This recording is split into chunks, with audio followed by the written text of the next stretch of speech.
Let's bring in Chris Stigall. He is Chris Stigall. Chris Stigall. I'm joined now by Chris Stigall. Host of the Chris Stigall Show. So let's bring in talk radio host Chris Stigall. Also, his podcast is a must-listen every day. Chris Stigall Show podcast. And host of the Chris Stigall Show. Let's bring in Chris Stigall. Please welcome Chris Stigall. The Chris Stigall podcast is presented by usmedicalplan.com.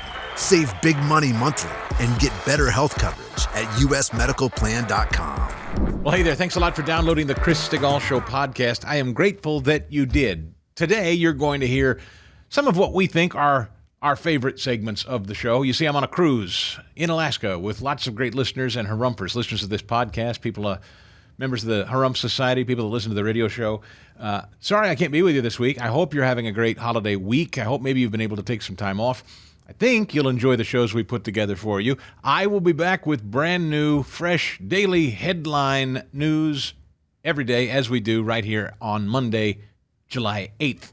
But in the meantime, I hope you'll enjoy this episode that we put together for you. I think you will. And John Ruhlman still would very much enjoy a conversation with you if health insurance is something you're trying to make a dent in. Cost-wise, it's very expensive. Everything's expensive, but health insurance is one of those things. Can you do anything about the premiums you're paying? John says yes. 30 to 60% he believes he could probably save you with one phone call. usmedicalplan.com is his website, or call 877-410-4321 if you have parents or seniors in your life that are really kind of scrimping and saving to get by. Those supplemental health insurance plans could be a huge cost drain. John and his team will go to work to find a better, cheaper supplemental health insurance plan with the Medicaid. You small business owner, do you have a small business group of employees that you buy their health insurance? Could you do better in some other group rate? Let John investigate it for you. Do you have no insurance because you think you can't afford it? Not true. John can find you something affordable. He works with 80 different private health insurance companies to find you not only great coverage, but at an affordable cost. And he also runs over your particular plan. You say, my plan's fine. I'm okay with it. I'm happy. Well, do you know what it covers? It's really important. If you need it, heaven forbid, do you know you're not going to be broke, that there's not some clause in the insurance that says, yeah, we don't pay for that? Let John vet that too. 877-410-4321 or usmedicalplan.com. The story continues to be these independent wild cards that throw in and Democrats who keep protest voting. That's the story. Where Republicans are and the Republicans that are sitting out and pouting. Folks, there have always been Republicans that are pouting about Trump. That is not new news. Why does everybody keep trying to write a story like, oh, did you see the number of people that wrote in uncommitted or voted Nikki Haley for Trump? 8 to 10% of them. Ooh, Trump's in trouble. This shows the widening schism for both candidates. They tell themselves to make themselves feel better. Well, Trump's got the same problem with Republicans that Biden has.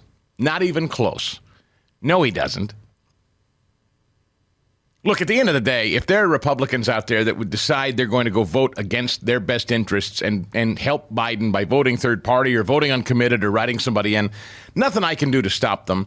But Never Trump is not new. We've been dealing with Never Trump since 2016. I was Never Trump once, folks, but I grew up. I wised up and I realized the error of my ways. A couple of primaries ago, I was Never Trump. There's been Never Trump. Never Trump has always been a thing. It's still here. It never went away.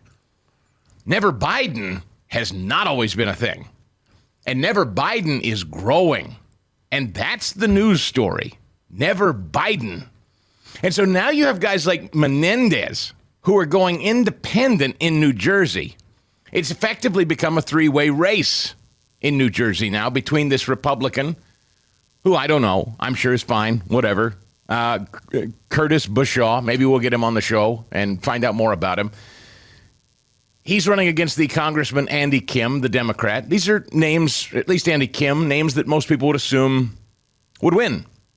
But with Menendez throwing in as an independent now, remember, gold bars and cash in his fur coat pockets from Egypt. The thing is, he's cocky enough to believe he can get a hung jury again. And he may, because he's a Democrat. And if he does, here's the possibility. The uncommitted vote is big enough in New Jersey. Bob Menendez is familiar enough a name in New Jersey that all of a sudden, You could do the math where you've got a Republican slipping into the New Jersey Senate seat, and a United States Senator from New Jersey could well be a Republican for the first time in, I don't know, since magma cooled. That would be a huge, huge story. And so keep a sharp eye for this, you Garden Staters. Bob Menendez may have just changed the game in declaring his independent candidacy.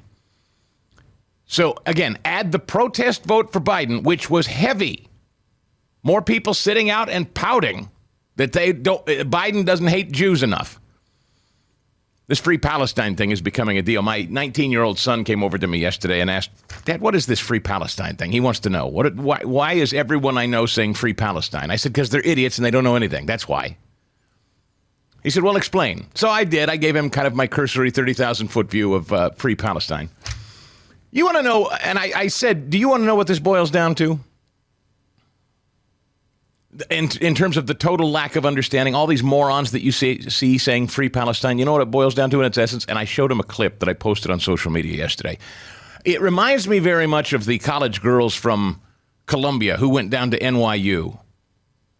In fact, you should find that one too, Fast Eddie. I'm going to ask for both of those today. So I want the chick talking to the drag queen yesterday, and then I want the girls from Columbia who went to NYU. All right? And you let me know when you've got them. Meanwhile, over at the Wall Street Journal, they are stunned and shocked that Joe Biden is slipping. You can't. The Wall Street Journal's been writing stories like they're just discovering this.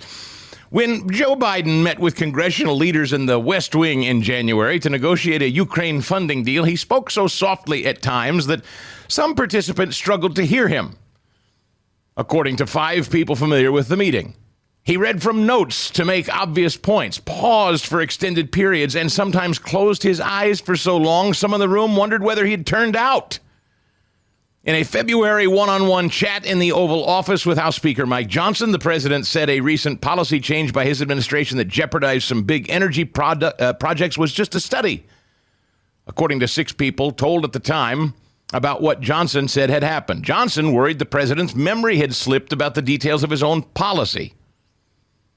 Last year, Biden negotiating with House Republicans to lift the debt ceiling, his demeanor and command of the details seemed to shift from one day to the next.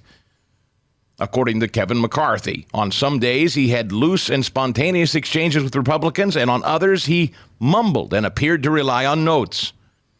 McCarthy said in an interview, I used to meet with him when he was vice president. I'd go to his house. He's not the same person. This was the other thing my son said. Dad, how in the world could people vote to elect this guy? He's clearly senile. This is what he said. He's not a hyper-partisan or political guy yet. He's trying to figure it all out. He's voting Trump. He's already told me that. Not at my encouragement. That's just what he's come to. He said, I don't understand how anybody couldn't. How could anyone not choose Trump? He said he's clearly senile of Biden. I said, well, it's obvious to everybody. And now it's even obvious to the Wall Street Journal. Ooh, you know it's bad. When the monocle-wearing, cologne and cufflink, ascot-donning, leather-bound book set at the Wall Street Journal feels they've got to lower themselves, to be honest, and say, as much as it pains us to come to this conclusion, we believe Joe Biden may not be well. Welcome to the Party Wall Street Journal. You know it's getting bad when because this is beneath them, you see. That's always been cheap. That's a cheap shot criticism. You know, criticize his policies, Chris, but you can't talk about his infirmities and the fact that they're hiding him not being able to walk. Stop talking about that. That's not fair. You're being ageist, they say. Well, I don't know. Even the Wall Street Journal's jumped aboard. So anyway, in explaining the Free Palestine movement to my son, I said, all you need to know is watch this clip. Here's a drag queen. This is a man dressed as a woman. And he's interviewing a woman in a poodle skirt that's all rainbowed out. And I assume they're at some kind of pride event. It's an amazing clip because this drag queen, it's a guy dressed as a woman, and at least he claims, I can't verify who he is in the clip, but he makes the point regardless, so it doesn't really matter. He claims to represent, I don't know if you want to call it the conservative point of view. I'm not even sure you want to say Trump voter, but this drag queen is clearly on the side of Israel. I guess that's the point. I don't know that you'd call him a conservative, but he's on the side of Israel. And so he's going around the Pride festivities asking all these people who are there ostensibly to support Pride Month, but also freeing Palestine, if they understand the dynamics of what the hell's going on over there. And this is a remarkable exchange. Again, keep in mind the visual if you didn't see it. It's a drag queen. It's like a 6-foot guy dressed as a princess interviewing some dopey chick in a rainbow poodle skirt about free Palestine. And the drag queen is on the side of Israel, keep in mind, as you listen. And so I did a study abroad in the Middle East with Israel and Palestine. Would you say you're pro-Palestine or pro-Israel? Pro-Palestine. As a gay man, I would be punished and or put in prison or killed if I were openly gay in Palestine. How do you react to that? I didn't know that. So it is illegal to be gay in Palestine. You are punished by prison or death. Israel? No, Israel has gay pride. Israel is completely open to lesbian and gay people. So Palestine puts them in prison or kills them. You weren't aware of that? I was not aware of that, no. So that does pose an interesting aspect. Have you seen the Queers for Palestine movement? It's a very common movement, but I don't see any Muslims for queer movements. Yes. That's where it gets gray, right? Like, that's where I feel like... Well, for me, it's not gray. I am fearful of Islam because there is no Islamic country on earth that embraces me as a gay man. So, okay, so maybe I'm confused because Israel, which is still an yes, you are, Islam country, sweetheart. right? No, Jewish. Okay. So Israel's Jewish, Palestinians are Islamic. Okay. Stunning. You may have caught that. She said, so Israel is still Islam, right? That's still Islamic, Israel? No. No, I mean, there are Muslims who live in Israel. That's true. But it's a Jewish state. Oh, well, I guess that does present a bit of a problem, doesn't it? Yeah, and here we are at Pride Month, and you're wearing your poodle skirt, your rainbow poodle skirt, and you think you've befriended me, a dude dressed as a chick, and I'm telling you that I'd be murdered in Palestine. Oh, I guess that is a problem, isn't it? So I said to my son, this is all you need to understand about the Free Palestine movement. This is it. Then I showed him the clip of the girls over there at Columbia who came down to NYU to be helpful to the protest movement a couple of weeks ago. And what would you say is the main goal with tonight's protest? I think the goal is just showing our support for Palestine and demanding that NYU stops. I honestly don't know all of what NYU's doing. Is there something that NYU's doing? I really don't know. I'm pretty sure they're... Do you know what NYU's doing? About what? About Israel. Why are we protesting here? Palestine will be free! I wish I was more educated. I'm not either. Oh. I came from Columbia. I was there up at Columbia and we came down. They said NYU students needed our support. So I came down. I heard there's lots of cops. Some people were saying it was getting dangerous. I wish I was more educated. I'm from Columbia. Greatest advertising for Columbia ever. I wish I was more educated. They have no idea what they're talking about. And yet, news media continues to write about this like it's a legitimate movement. No, it's not. It's a bunch of Soros-backed idiot college kids looking for meaning in their life. I've already gone through this. These are empty-headed moron kids who have no prospects. They can't afford a future. And so they want to be a part of something they think is meaningful. And so they've been duped into believing that they're part of a cause called Free Palestine, with absolutely no knowledge of the history, no knowledge of Hamas governing Palestine, whatever that is, and no knowledge that it was Hamas who slaughtered Israelis first, that this was a war the Palestinian government started. They don't know, and they don't care to know. They're just part of a movement. Also from the Wall Street Journal, one family was all in on Biden, and now they're divided on Gaza. Do you know how many stories I have in front of me today about, oh boy, these primaries, it looked a little rocky for Biden because of Gaza. Oh, Biden's about to leave for France, and he's having some troubles with foreign policy. Joe Biden is having trouble with foreign policy, but it isn't over this. This is the least of his worries. I mean, maybe inside his own party, The real foreign policy issues that Joe Biden has is our southern border. He put on a little show about that yesterday before he took off for France today, and we'll get into that in a bit. So we have a wide open southern border. China is doing whatever the hell it pleases. Wars popping up all over the place. And yeah, domestically, in his own domestic political party, does he have problems with... I mean, these young women vote. I have concluded that the young, white, liberal... Well, it's probably not just young, white, liberal women. I think it's old, white, liberal women, too. I think I'm going to say white, liberal women, generally, are the biggest problem facing all of us as a society. White, liberal women.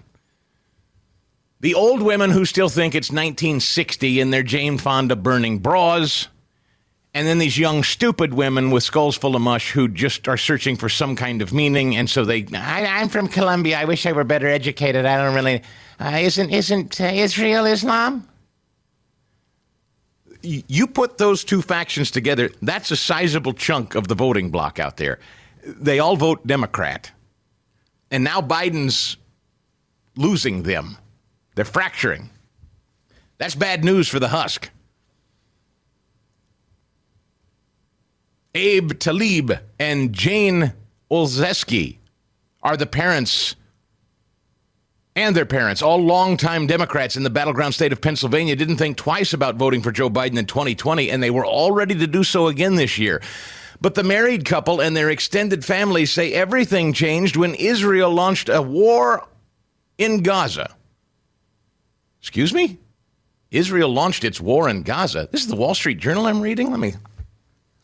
They do know how this happened chronologically over at the Wall Street Journal, right? What has happened to this once great paper? Did Israel launch a war in Gaza? Or did Hamas slaughter Israelis and Israel responded? Do I have my facts correct? Israel was minding its own business and Hamas slaughtered them first, right? Yeah. So wouldn't you say that that's declaring war?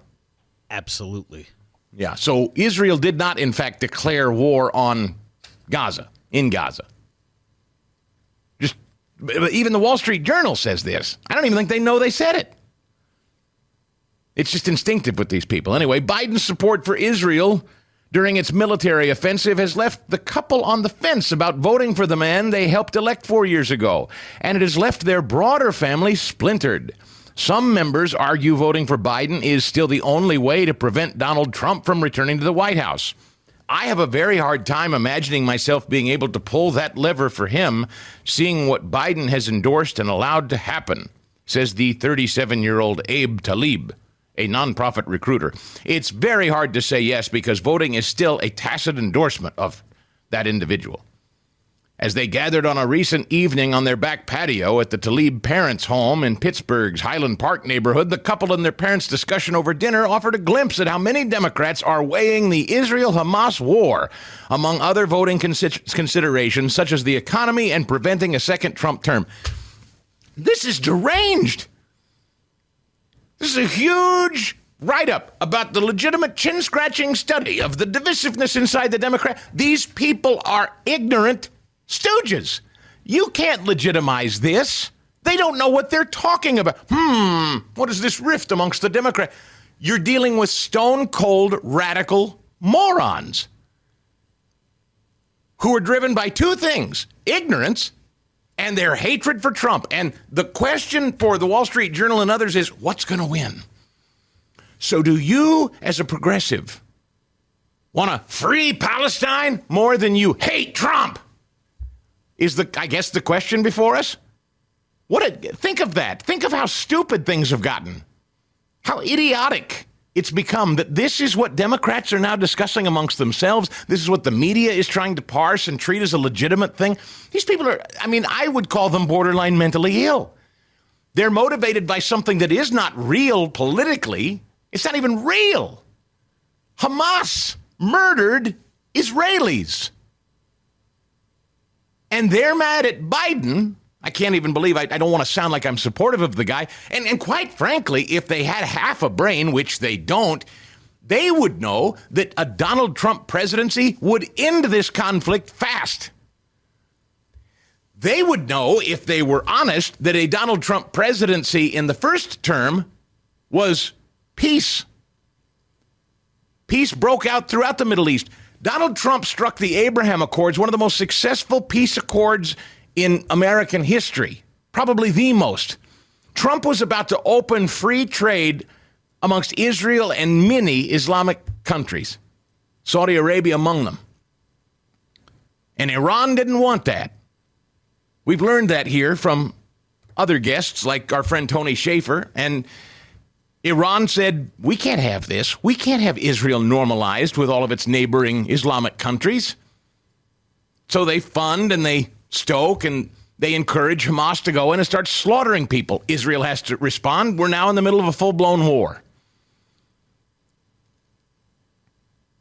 Donald Trump would, in fact, put an end to this. Donald Trump did. So if you're one of these stupid leftists who claim you're moved by free Palestine, you would vote Trump. You wouldn't be on the fence about it. You wouldn't be conflicted about it. You wouldn't say, well, I really hate Trump, but I'm mad at Biden about his stance with Palestine. Okay, dummy. Then let me ask you something. Why do you hate Trump? They won't be able to give you an answer. Democracy, they'll shout, which that's all they know to say. Democracy, they twitch. Democracy. Okay, but you're concerned about Palestine, right? Well, yeah. Okay, real smart lady. Who had peace in his presidency in that region? Donald Trump or Joe Biden? Of course, she would honestly have to answer Trump. Who was on the cusp of striking peace and meaningful trade in the Middle East during his presidency? Of course, she would have to say Trump if she were honest. So the news continues to be in every one of these primaries. And, the Wall Street Journal chronicling it this morning, there's a big rift amongst Democrats. There's a big split even in families. Now, what do? We're scared to death of Trump. Orange man bad. Hate Trump. But free Palestine. And we can't reward Joe Biden. They're ill. They're mentally ill. I don't know what to tell you. I don't have anything intelligent to say about this. This isn't real. Like they live in a fiction. The whole thing. Their hatred for Trump, this conflict with Israel and Palestine, they don't even understand it. I wish I were better educated. Boy, I mean, if you wanted to crystallize the Democrat mantra in 2024, that's it. Put that on a banner. That's the Democrat Party. You got the idiot pride marchers marching through Philadelphia streets over the weekend, and then they meet up with these guys with their heads wrapped up in scarves, declaring jihad on them and not letting them pass. And they sit around and they think to themselves, well, I don't know if I should vote. I don't think I can vote for Trump because I hate him. He's a bad guy. Okay, inside your own party, there are people cheering a side of this conflict that would murder you in cold blood. Do you know that? I wish I were better educated. These are the most purposely misguided, mixed up, delusional, wandering, vacant people that make up the Democrat Party that we've ever seen. I don't think we've ever seen such an ill-educated voting base as we now see in the Democrat ranks. And they're in conflict with one another. And Biden's trying to court them. So he's going to France today, and they're saying, boy, he's going over there now with real problems in foreign policy. Not the least of his problems. Foreign policy is one of many. Our friends at Gulag America, who have been great sponsors of this show, founding members of the Harumph Society, they like to say their catchphrase, it's not our wish, it's our warning. What exactly does that mean, you might ask? Well, look no further than the indefinite incarceration of Capitol protesters, attacks on the integrity of Supreme Court justices, not to mention a certain recent New York court verdict, 34 counts. Then you begin to understand. But never fear. Gulag America is here with the apparel that you need to express your distress, your frustration, like an inverted U.S. flag shirt or their original Banana Republic shirt, which is hilarious, or their exclusive J6er shirt that reads, Free the Hostages. And it might just look a bit familiar to you Philly sports fans in particular. So please, head over to gulagamerica.com and take advantage of their pre-inflation, pre-Brandon pricing. Just $24 for standard t-shirts all year long. And take an additional 10% off your entire order when you use my promo code CHRIS10. That's CHRIS10. That's how you let them know you listen to the show, which I appreciate, but more importantly, that's how you get the great discount at checkout. gulagamerica.com, CHRIS10, CHRIS10 is your promo code when you shop. It's Gulag America, where they say, and now you know why, it's not our wish, but it is our warning. Oh, now keep a sharp eye on this story, too. Did you hear that one of our soldiers was detained by Russia yesterday? Now, I don't know what that means, but you can sure bet that we're going to hear a lot more about it when they figure it out. The Russian government detained a U.S. soldier last week on charges of theft. Soldier Staff Sergeant who is stationed in South Korea, arrested last week, said one of the officials granted anonymity to discuss the sensitive incident. The soldier traveled to Russia to meet a woman, possibly his girlfriend. The State Department in touch with the Russian government about the case. Remember the Brittany Griner story? Brittany Griner went over there to play basketball and had some pot on her, and they detained her for I don't know how many months. That was a national incident, wasn't it? We had wall-to-wall coverage about the saga of Brittany Griner until she was free. Free Brittany! Remember all that? There was more attention paid to Brittany Griner than there are the American hostages being held by Hamas at this hour, if you really consider it. And so I would watch this story, very, very interested to see how American media... They don't seem to be paying much attention to it right now. The bespectacled, perfectly pressed pocket square, coiffed John Kirby said they're aware of the case but would not comment further. The chair of the House Foreign Affairs Committee said he was deeply concerned about reports of the incident. Russian President Vladimir Putin has a long history of holding American citizens hostage, a warning to all Americans. As the State Department has said, it's not safe to travel to Russia. So I don't know if they're going to make more of this. This is an American member of the military who is now being detained by Vladimir Putin. You would think this would be an opportune time for them to remind us of just how bad Russia is and why Ukraine's going to need several $1 billion more because of this. I'm kind of surprised they're not beating that drum. Probably too distracted with the Trump trial. Just remember this, tuck it away. I don't have anything more to say about it other than just tuck away the story about the detained U.S. servicemen in Russia. I have a funny feeling this story will come back and it will be used to continue to vilify Russia. And Russia somehow, in leftists' minds in this country, is worse and more dangerous than Hamas. And I'll never, they would go to war. The American left would have us in a full-fledged, full-scale, unapologetic war with Russia right now, any day of the week. But they have drawn a line in the sand for Israel. After October 7th, they had 6 months to get that squared away, and now they want it to stop. The American left wants everything about Israel's engagement with Hamas to stop right now, and they're not asking for anything. And yet you'll notice official Washington continues to shovel Brinks trucks of money into Ukraine to fight the wicked Russians. So I'll be very curious to see how this soldier's detainment comes into that storyline a little later. I think they're too distracted right now. So just remember I said it and we'll move along. Here's another one that I did not get to yesterday with all the news. Another Democrat has been charged with taking, and there's something about this amount of money. I think it's exactly the same amount of money, $600,000. Wasn't that what Bobby Red Light Menendez took from the Egyptians? He's accused of it anyway, allegedly. Gold bars and, or maybe it was just, that was the amount of cash he had laying around the house. Anyway, Henry Cuellar, a congressman out of Texas, a Democrat, indicted by the Justice Department Friday, accused of taking nearly $600,000 in bribes from the Azerbaijani government. The South Texas congressman is accused of pushing legislation and pressuring executive branch officials to benefit Azerbaijan and the bank that largely controls the country, a Mexican bank controlled by an oil company. Cuellar has proclaimed his innocence, says he plans to seek re-election in November. Naturally, Hakeem Jeffries, the House Minority Leader, said on Friday that he is entitled to his day in court, and the presumption of innocence throughout the legal process. So I would just remind you that this is a guy that has now been charged, much like Bobby Red Light Menendez, of taking cash bribes from foreign countries to do their bidding. And the Democrats at this hour say, hey, they're due their day in court. These people still get to see sensitive intel reports with regularity. These people still get to sit in committee meetings. These people are still, they are literally accused of being bought off by foreign governments. And what do Democrats do? They lock arms and say, well, hey, day in court. What's George Santos accused of having done? Sorry to bring that name back up again. I know it may make some of you roll your eyes, but it's worth remembering.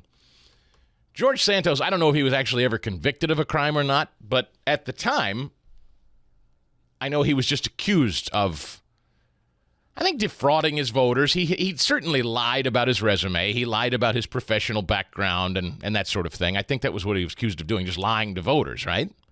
Yeah, it's a conspiracy, wire fraud, false statements, falsification of records, aggravated identity theft, and credit card fraud. Now, has he been convicted of any of that, or is that just still pending, accused? That's still ongoing. I think he actually started in court. Let me ask you that list you just read of those charges, do you find that more or less egregious? If we're stacking crimes against congressmen, is that more or less egregious than taking bribes from foreign governments to do the foreign government's bidding on American soil? Which one do you find more objectionable? The list that you just read of Santos, or what Menendez and Cuellar are accused of doing? Serious question. Taking bribes from foreign governments is pretty bad. So I would say that because that affects our national security. Agreed. I think that is the correct answer. George Santos is, okay, at worst, he's a slimeball politician who lied to benefit himself. Well, okay. There's probably, of the 535 of them, maybe there's 10% of them who don't do it on both sides. Politicians are sleazeballs. This just in. Taking bribes from foreign governments is next level. Agreed. And yet, that's exactly what two Democrats, one in the House and one in the Senate, have been accused of doing, and there's credible evidence that they've done so from the Biden Justice Department, no less. Not a Republican-run Justice Department. And they get to stay. And again, the only person that has spoken out about this, oddly, is John Fetterman. He's the only Democrat that said Bobby Red Light Menendez should get the hell out of the Senate. As far as Cuellar in the House, he's entitled to his day in court. He can stick around. But this gets back to how frustrated you are, I know, and how frustrated I am about Republicans.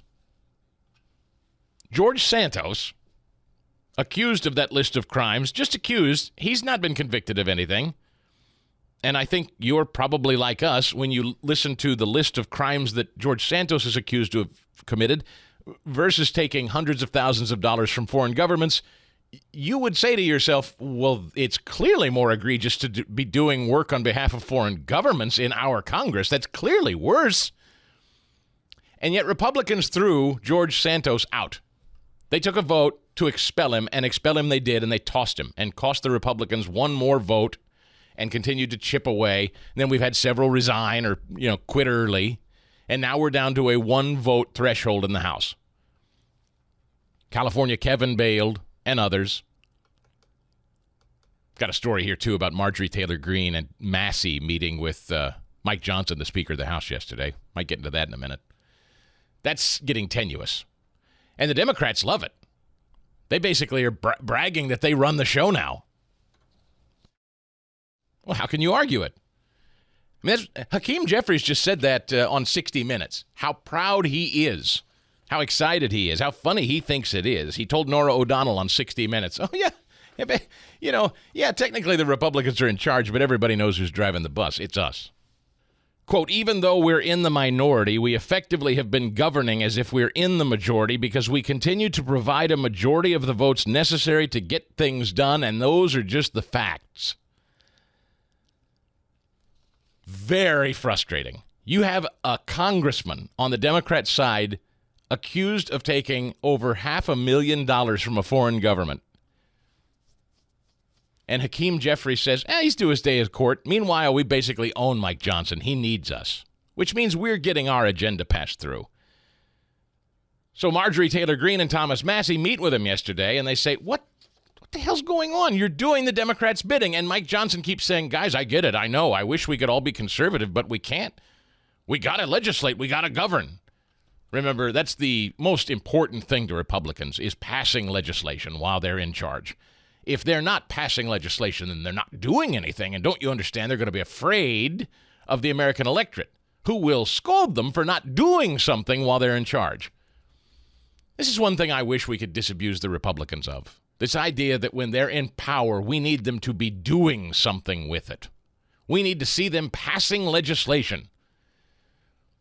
I am perfectly content, as I've said before, I don't need to see them passing anything. Doing less is always better for me, in my mind. But Mike Johnson wants credit for having done things, and they're terrified they're going to get blamed if they're not, quote, doing things. So he is effectively working with Democrats to get it done. Jeffries isn't wrong here. It's very frustrating. So we've tossed out a needed, reliable Republican vote in George Santos over accused domestic crimes.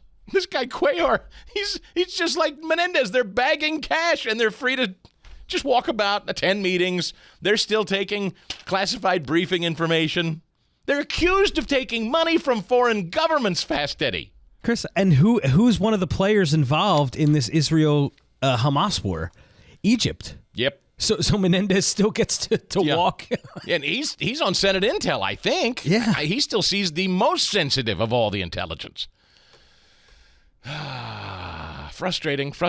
Did I mention how important it is to get to a house of worship? Well, if you haven't noticed, inflation is still at a 40-year high. The stock market looks more uncertain than ever.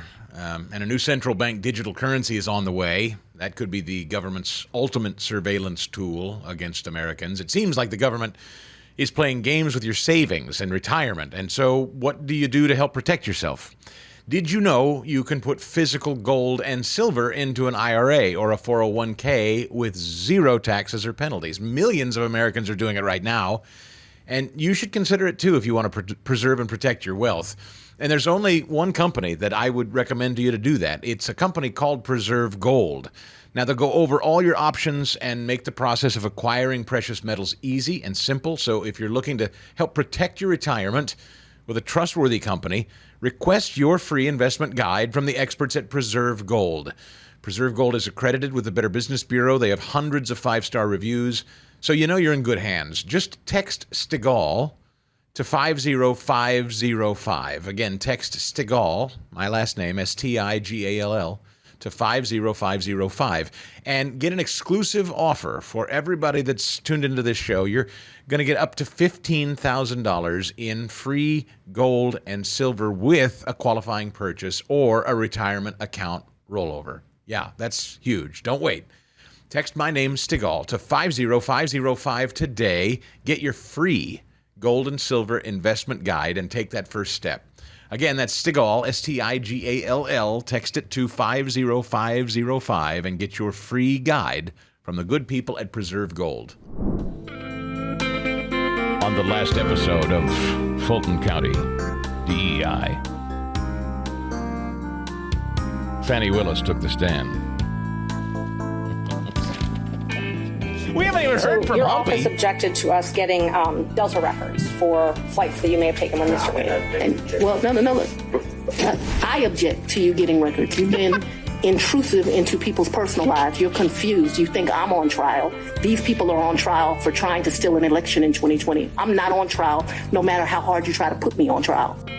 You know, she kind of reminds me of Sheila Jackson Lee yelling at one of her staff, doesn't she? She has that same arrogance. That's one of our favorites. Fast Eddie and I like to sit around sometimes after the show and laugh at that. Sheila Jackson Lee berating one of her staffers. Let's enjoy it. You took a piece of paper from that woman regarding something that was over at Duncanville. Where is it? What date was it? Oh, from Jerome took it upstairs. I have to call him. He took it up when I switched out the picture. I'll call him. I don't want you to do a goddamn thing. I want you to have a brain. I want you to have read it. I want you to say, Congresswoman, it was such and such date. That's what I want. That's the kind of stamp that I want to have. So some stupid other did it, and I don't have the information. Nobody sent me the information. I need to ensure my schedule. And, if Boo-Boo did it, Chef did it, Face did it. And nobody knows a damn thing in my office. Okay? Nothing. I gave it to you. Your job was to get it on the calendar, imprint it in your brain, or send me the information back saying, Congresswoman, I made sure that the Ovi Duncan Tell event that you gave me for so-and-so date at 7 is on the calendar, not to, Jerome has it. Okay? So when I called Jerome, he don't be sitting up there like a fat-ass, stupid idiot talking about what he doesn't know. Okay? Both of y'all are an F. It's the worst that I could have ever had put together. Two damn big ass children. Idiots. Serve no damn purpose. Ain't managing nobody. Nobody's respecting them. Nobody gives a about what you're doing. And you ain't doing it. And this is an example of it. I gave it to Jerome. This is not child work. Okay?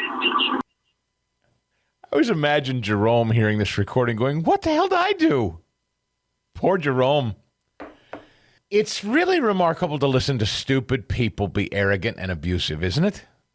When you know they're stupid and they're abusive, like when you give stupid people power. Have you ever heard anything like it? I mean, she's a stone-cold idiot like Fannie Willis. But they're in a powerful position and they abuse everybody around them. And as our friend Colonel Kurt Schlichter reminded me, don't feel sorry for the people answering to her. They're stupid enough to work for her. They, too, are public servants on our taxpayer dime, so he kind of enjoyed it. And I sort of took his advice, and now I sit back and just enjoy it. But the hubris of these stupid people, I mean, they're IQ deficient, but abusive and arrogant. It's the most unbelievable. It's what Mel Brooks films are made out of. Abusive, stupid people. That's Blazing Saddles. That's exactly what the movie, that's what you laugh at the stupid people in control. They have the power, but they're dumb as bricks. And the people they're abusing are the smart ones. That's Fannie Willis. That's Sheila Jackson Lee. That's undoubtedly Karine Jean-Pierre. That's undoubtedly, what's her name that ran Harvard? Claudine Gay. They're all the same person. Anyway, we have not heard from Humpy, the boyfriend, yet. Nathan Willis took the stand, Nathan Wade. Now, this guy, Fannie is kind of in a box here because she takes the stand after him. This guy is the one that kind of boxed her in to say, everything that I spent on her, she reimbursed me in cash. So remember now, she's got to go up there and play along with, cash. I keep cash all the time. Why, you know me, 15 grand in cash. I don't keep cash as good as I used to, but so Humpy's the one that kind of put her in this position to begin with. She paid me back in cash. Listen to some of this. You said in the affidavit that you roughly shared travel, though, correct? Yes, ma'am. Okay. So this roughly sharing travel, you're saying she reimbursed you? She did. And where did you deposit the money she reimbursed you? It was cash. She didn't give me any checks. So she paid you cash for her share of all these vacations? Mr. Schaefer, you'll step out if you do that again. Yes, ma'am. Okay. And so all of the vacations that she took, she paid you cash for? Yes, ma'am. And you purchased all of these vacations on your business credit card, correct? Yes, ma'am. Okay. And you included those in deductions on your taxes, correct? No, ma'am. No, you did not. Pretty easy to figure that one out, Nate. I'm pretty sure they've probably already seen your tax record deductions. But anyway, now as for one more here. I'm sorry, I'm just enjoying this. The friend of Fannie's friend. She's the one that actually blew this whole thing up to begin with, because this is all mostly predicated on the fact that Fannie says, no. Our romantic relationship hasn't gone on that long. This is pretty fresh, really. So any assertion that I've been paying him gobs and gobs of money while we've been dating romantically isn't true, because this is a fairly new relationship. And even when I did take exotic trips with him, I paid him all back in cash. Well, along comes Fannie's friend yesterday. Can you tell us why you resigned the DA's office? The number of things that was happening. A number of things that were happening? Is that what you said, ma'am? Yes. Okay. What was happening that caused you to resign? It was a spiral of things. So I guess the last straw is I was put in a department that I knew had no knowledge about. Something happened, and I didn't like it. They didn't like it, and that was it. Okay. Did you have any falling outs with Miss Willis? Well, we never spoke after that. You never spoke after that, okay. And so you're, without going into all the painstaking details, there is no doubt in your mind that from 2019 until 2022, Miss Willis and Mr. Wade were in a romantic relationship. What's the question? You have no doubt that their romantic relationship was in effect from 2019 until the last time you spoke with her? No doubt. Okay. And that's based on your personal observations and speaking with them and seeing them together and things like that? Yes. Okay. No other questions. Thank you. Yeah, so there's the pal that worked alongside Fannie who said, oh, yeah, they've been humping since 2019. Yep, saw it with my own eyes. Now, if you use Fannie's line of logic, she's cooked because all you need is one witness, right? She just said in her testimony yesterday that, what was it again? Let me see here. She said, I took out a bunch of money. You have no proof of any reimbursement to Humpy for your vacations because it's all in cash. The testimony of one witness is enough to prove a fact. Are you telling me I'm lying? The lawyer says, I'm asking if you have any proof. The proof is what I just told you. I have one witness. That's Fannie's argument that she has proof that she paid cash back to Humpy for the trips. I have a witness. Okay, well, then there's another witness. Trump's attorneys have a witness that says she's been lying and dating him since 2019. So if that's the logic, you're cooked, Fannie. You're spanked. It's over. Game, set, match. Which they already know it is. I mean, I played you the freak out from the legal beagle over there at MSNBC. In one sense, I'm having a little fun with this, but in another, when you really stop and consider it, this woman and her antics have crippled a country, have developed a narrative around completely nonsensical, completely specious claims. I mean, people, colleagues of mine even in our conversation space, in the content space, colleagues of mine have been brought up on charges and had to plead guilty to lesser offenses and pay ungodly sums of money because of this woman. She's tried to build the case to the country, and so has media embraced this woman to build the case that the president of the United States tried to overthrow an election. This was all political from this. I mean, it's comical how stupid they are, but it's deadly serious, the damage they've done to the country. These legitimately fraudulent, stupid people have hijacked the country, and most of the mainstream media has treated them as though they're legitimate, serious, smart people. And when you actually hear them speak and you hear them explain themselves in open court testimony, you go, good Lord, this is the person that's been driving the national narrative for the last year? You talk about being led around by the nose. This should, for any thinking person that pays attention to the news, this event yesterday should discredit and disqualify, if they had any credibility left, any mainstream media outlet that is crowing about some prosecutor bringing charges against Trump.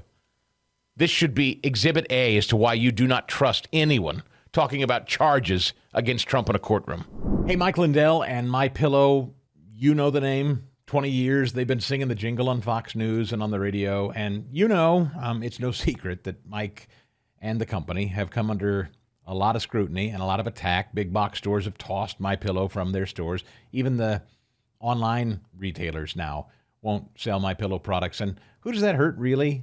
I mean, yeah, I understand they don't like Mike's position on the election or whatever, but Mike employs hundreds of Americans, hundreds of Minnesotans who make great products. If you know the MyPillow products, I sleep on them every night. So does my dog, Dean. They're great products. And he wants to sell them to you at unbelievable prices, by the way, but they're backed with a 10-year warranty, 60-day money-back guarantee, and most importantly, again, they're made here in the United States. So it's not something he's asking me to say. It's just something I'd like to remind you of, that a guy who has an opinion who happens to own a very successful American company and employs a lot of Americans who make great American products that a lot of you have bought and owned or are looking to buy and own. I just want you to know that while he takes it on the chin a lot out there for having the positions he has, he wants to keep his employees busy.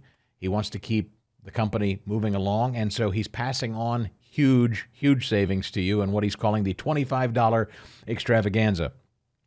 Getting the word out, I want to invite you to check out this $25 extravaganza today. 2 multi-pack My Pillows, just $25. My Pillow sandals, just $25. I'm looking at the list of these deals right now. 6-pack towel set, just $25. 6-pack of towels, $25. And the My Pillows with the new Giza fabric, just $25. And here's the thing, if you order any or all of this stuff, if you exceed $75 with your order, he ships it to you for free. So free shipping on anything $75 or over. And look, with all those deals and so many more at just $25 a piece, I think you'll be very, very pleased with not just the quality, but the price point and the free shipping. It's MyPillow.com. I hope you'll use the promo code ChrisPodcast. MyPillow.com, ChrisPodcast, to take advantage of all these savings. Get that free shipping over $75. Or call 800-932-5056. Great operators, American-based operators. You can call and say, hey, I'm with you. And hang in there. 800-932-5056. Don't forget the promo code ChrisPodcast. It lets them know you listen, which I appreciate, but more importantly, get you that deal. MyPillow.com or 800-932-5056. Promo code ChrisPodcast. Today marks 80 years since D-Day. 80 years. And I will tell you that I will always look at these celebrations, these celebrations of the men. It was a grisly, awful day, heroic day, but lost so many heroes and patriots, and they're all buried in the American military cemetery in Normandy. But you go there if you ever get the chance, and I did years ago, get to go with a group of listeners, and it is unlike anything I've ever experienced as an American. The patriotism that swells within you is something that I will never forget, and every time I see these June 6th commemorative events, I'm reminded of going back there. And, at any time you go, soon, I wouldn't wait too much longer, but anytime you go or have gone in the last decades, odds are you're going to see someone who served in that war who's still living. And there are a handful of them left. There aren't many left, but there are a handful of them left. And they're given what are called honor flights, free of charge. And I don't exactly remember the organization who does it. I think there are a couple or three that do these, where free of charge they will fly one of these veterans and a member of their family to Normandy for these commemorative events. And for many of these men who are most in their, 90s now, this is the first time they've been back on that soil since they charged those beaches or were part of that original invasion 80 years ago. And if you're ever there, again, you better hurry if you're going to go and experience this particular thing, because these guys aren't going to live much longer. When we were there, what would this have been? Was it the 70th anniversary? It doesn't matter. Anyway, these honor guard flights are going on all year long. It just so happened that we were there for the commemorative events on June 6th, the year we took the trip. And some of these guys had come back, and to shake their hand as they're visiting the graves of their buddies, their compatriots who served and didn't make it out of there, and they did, and this was their first time back on those grounds. I defy you to not become emotional. I defy you to not become emotional watching these, at that time, I guess, late 80s, early 90s guys standing there saluting, remembering, considering their friends, considering their fallen fellow soldiers. It really is the most memorable thing that I have ever experienced as an American citizen. And I take it with me every time I hear the word Normandy, every time I hear the word World War II or D-Day. all I hear is one of those words, and it takes me immediately back to that American military cemetery on the cliff. And it's a beautiful setting. I didn't really understand it or even understand what the setting was. This cemetery is on a cliff. They're literally it's the top of a cliff that these men scaled after jumping out into the water, running up the beach, then scaling a cliff. And Germans are mounted right on the cliff, shooting down into the water, shooting onto the beach. There were just so many of them, the Germans couldn't possibly kill them all. And so many of these guys, the Army Rangers in particular, scaling the cliffs to get to the top of the thing, and then, in some cases, hand-to-hand combat.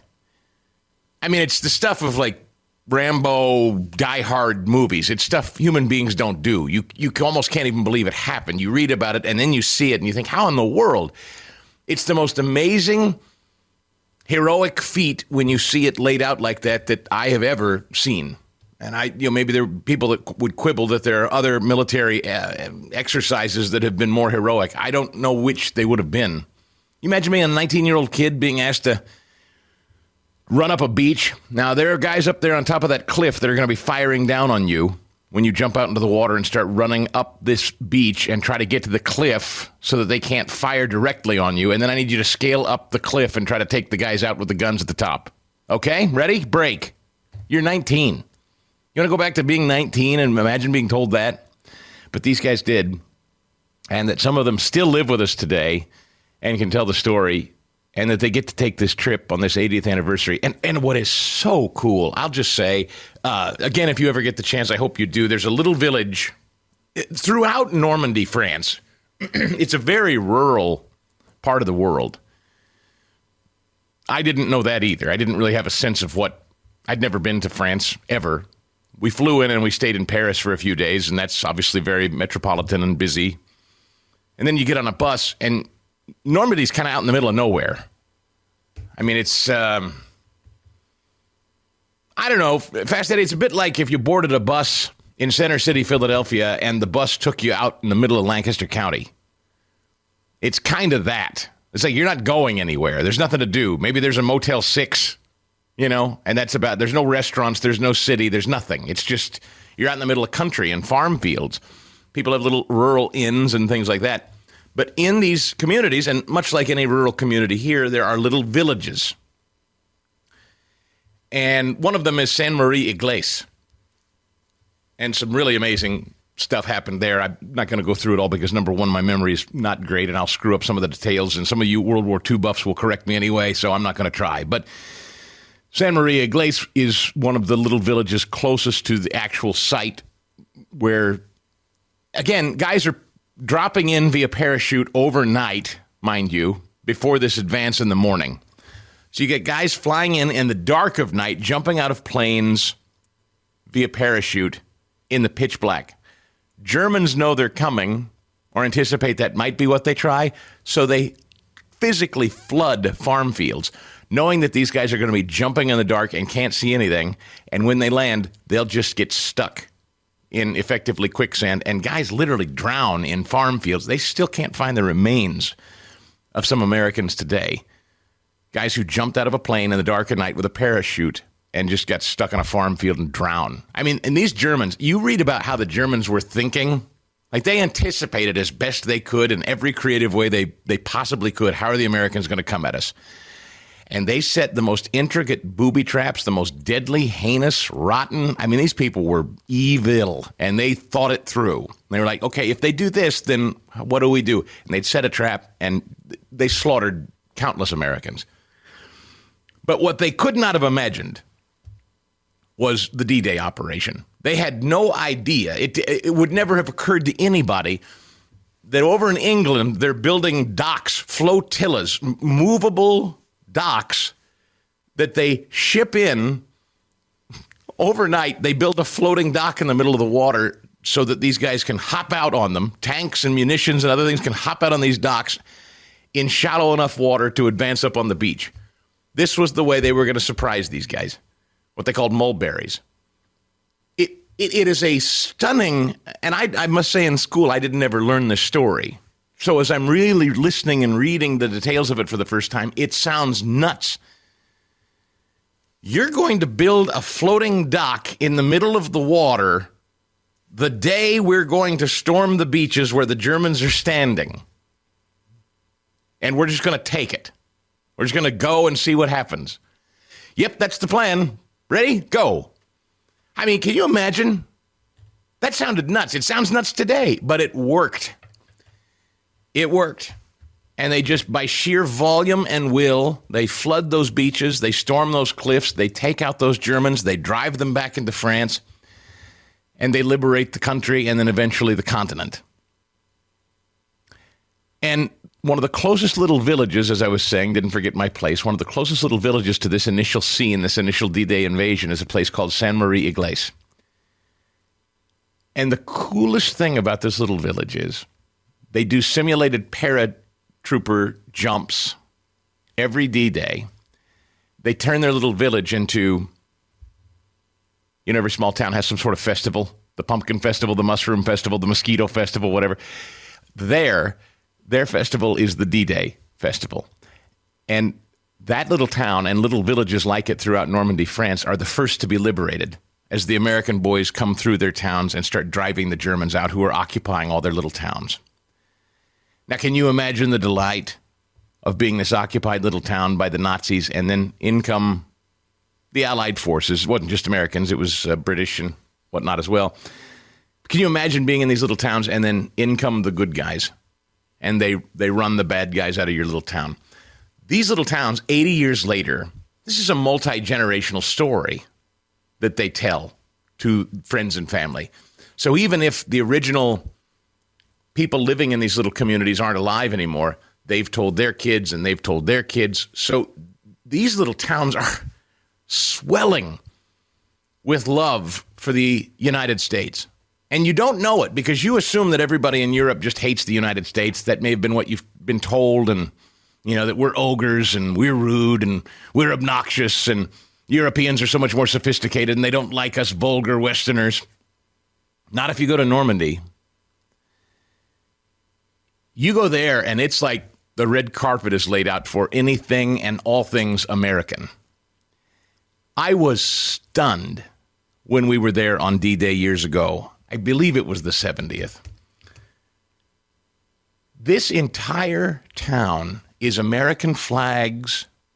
French citizens who live in this little town dress up in American vintage military costume. And they're singing Boogie Woogie Bugle Boy. And it's all American fare. The military left a lot of jeeps and tanks and equipment and things after this invasion, and the war was over. Americans left it. The French restored tons of it, put much of it in museums. There are museums lining the French coast. I mean, you will find up and down all of the, not just Normandy, but I believe there are 7 different beaches the Allied forces advanced on D-Day, from north to south, up and down the French coast. And each of these beach communities have their own World War II monuments and museums of the Allied forces advanced that day. But this little town of Sainte-Marie-Église, it is a party. They got like a town square. The whole thing shuts down. It's American flags everywhere. It's American music playing. It's street carnival, food. Tiny little thing in the middle of nowhere, France. I had never heard of it. I knew nothing of it. And these people love the United States so much. Their very existences as a little community, they know, are thanks to the American forces that stormed those beaches that day. They know they'd be speaking German today were it not the efforts of this day. Hell, we all would be.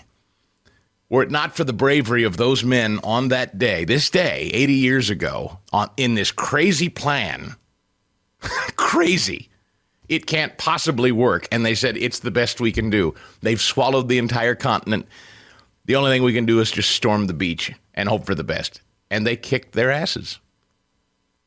And 80 years later, these French people are still as grateful and celebratory. And these little town streets are lined with old American military jeeps and old military equipment from the United States, and they're all wearing old military regalia. It looks like you're in the scene of a 1940s American town. So I've been watching some video and some footage of the events over there and remembering my own visit. What a special day this must be. People come in from all over the world, and I met groups of American tourists, families who'd come in to watch their sons and daughters simulate the airdrop. They'll fly over this little village, and different military men and women from different divisions around the country and world will come into this little town of San Maria Iglesia, and they put on a paratrooper jump, a simulated paratrooper jump. And so you watch these big planes fly over the village at a set time, and then you'll watch these guys jump out of the back of a plane, in a line. I don't know if you've ever watched that. I've never seen that until I was there. They do it with great precision. It's just one guy after another just falling out of the back of the plane and then watching these chutes drop. And you start to imagine it, although in the dark. This was in broad daylight. I'm imagining this in the dark. They don't have the sophisticated equipment we have today. They can't see anything. Can you imagine hundreds and hundreds and hundreds of people, you being one, jumping out into the black of night, not even knowing where you're going to land? And in this little town of San Maria Iglesia, there is a church, huge steeple. And on it is a mannequin dressed in military fatigues, and there's a big story behind it, and the details of which escape me at the moment, but I know there was an old vintage movie made of it. As the Americans are storming the beaches and moving into France and taking this little town of San Maria Iglesia back, and there's fighting in the streets, one of those paratroopers, his parachute, as he was coming into the town, got caught on the steeple of this church. And I wish I could remember his name, and I'm sorry, you history buffs are going to kill me for this. But they hang this mannequin in military fatigues from a parachute and hang it off the steeple of this church so that you have the visual representation of this guy. I kind of chuckle at it in one sense. There's just violence all around him. American boys and British boys are fighting with Nazis in this town to take it over, and this poor guy is hanging from a church steeple because he's just jumped in overnight and he's just stuck. He can't go anywhere. And again, I forget, The Longest Day or something. Sorry, I know you guys are going to correct me. It's just amazing. I mean, these guys are just made of stuff that I know most people aren't today. Certainly not me, and I don't know. You ask yourself, do we have the stuff? Do our boys have the stuff today to pull something like that off? Do we have the stones? Could we do it? Would we do it?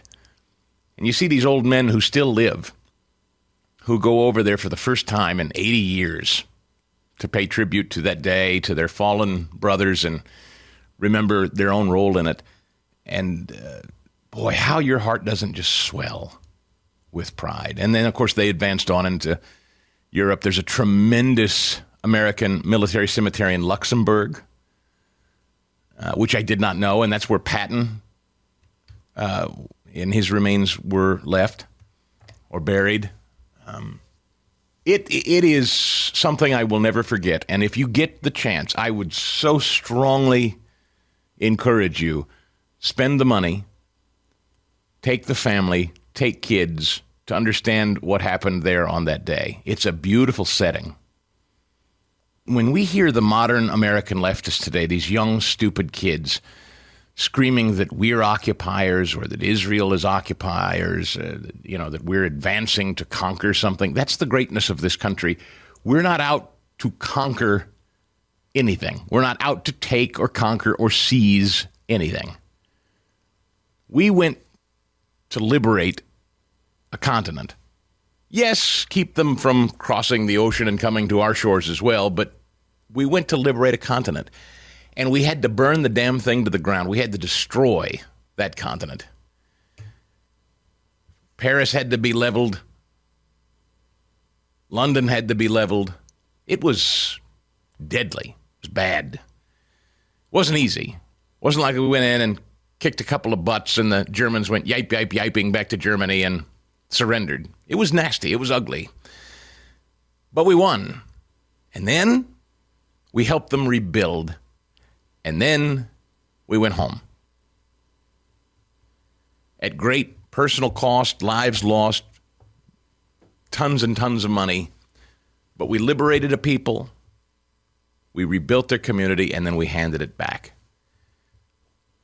All those men buried in that cemetery, all those lives lost, simply to liberate others, to free others. It was not to benefit them. It wasn't even really to benefit the United States in the immediate.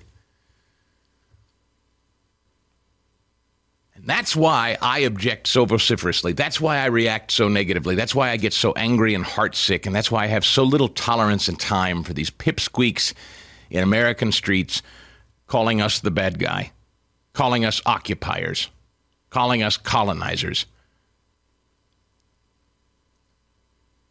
Thousands and thousands and thousands of our dead boys are buried in those American military cemeteries in Europe. And they didn't go there to conquer Luxembourg. They didn't go there to conquer France. They went there to liberate it, and then they wanted to come home, and they didn't get to. Some of those boys did. And now 80 years later, they go back to remember what they did there and pay tribute to their fallen brothers. And if that doesn't stir in you a sense of patriotism and pride in your country, I would check your pulse. And if any of these malcontents in American streets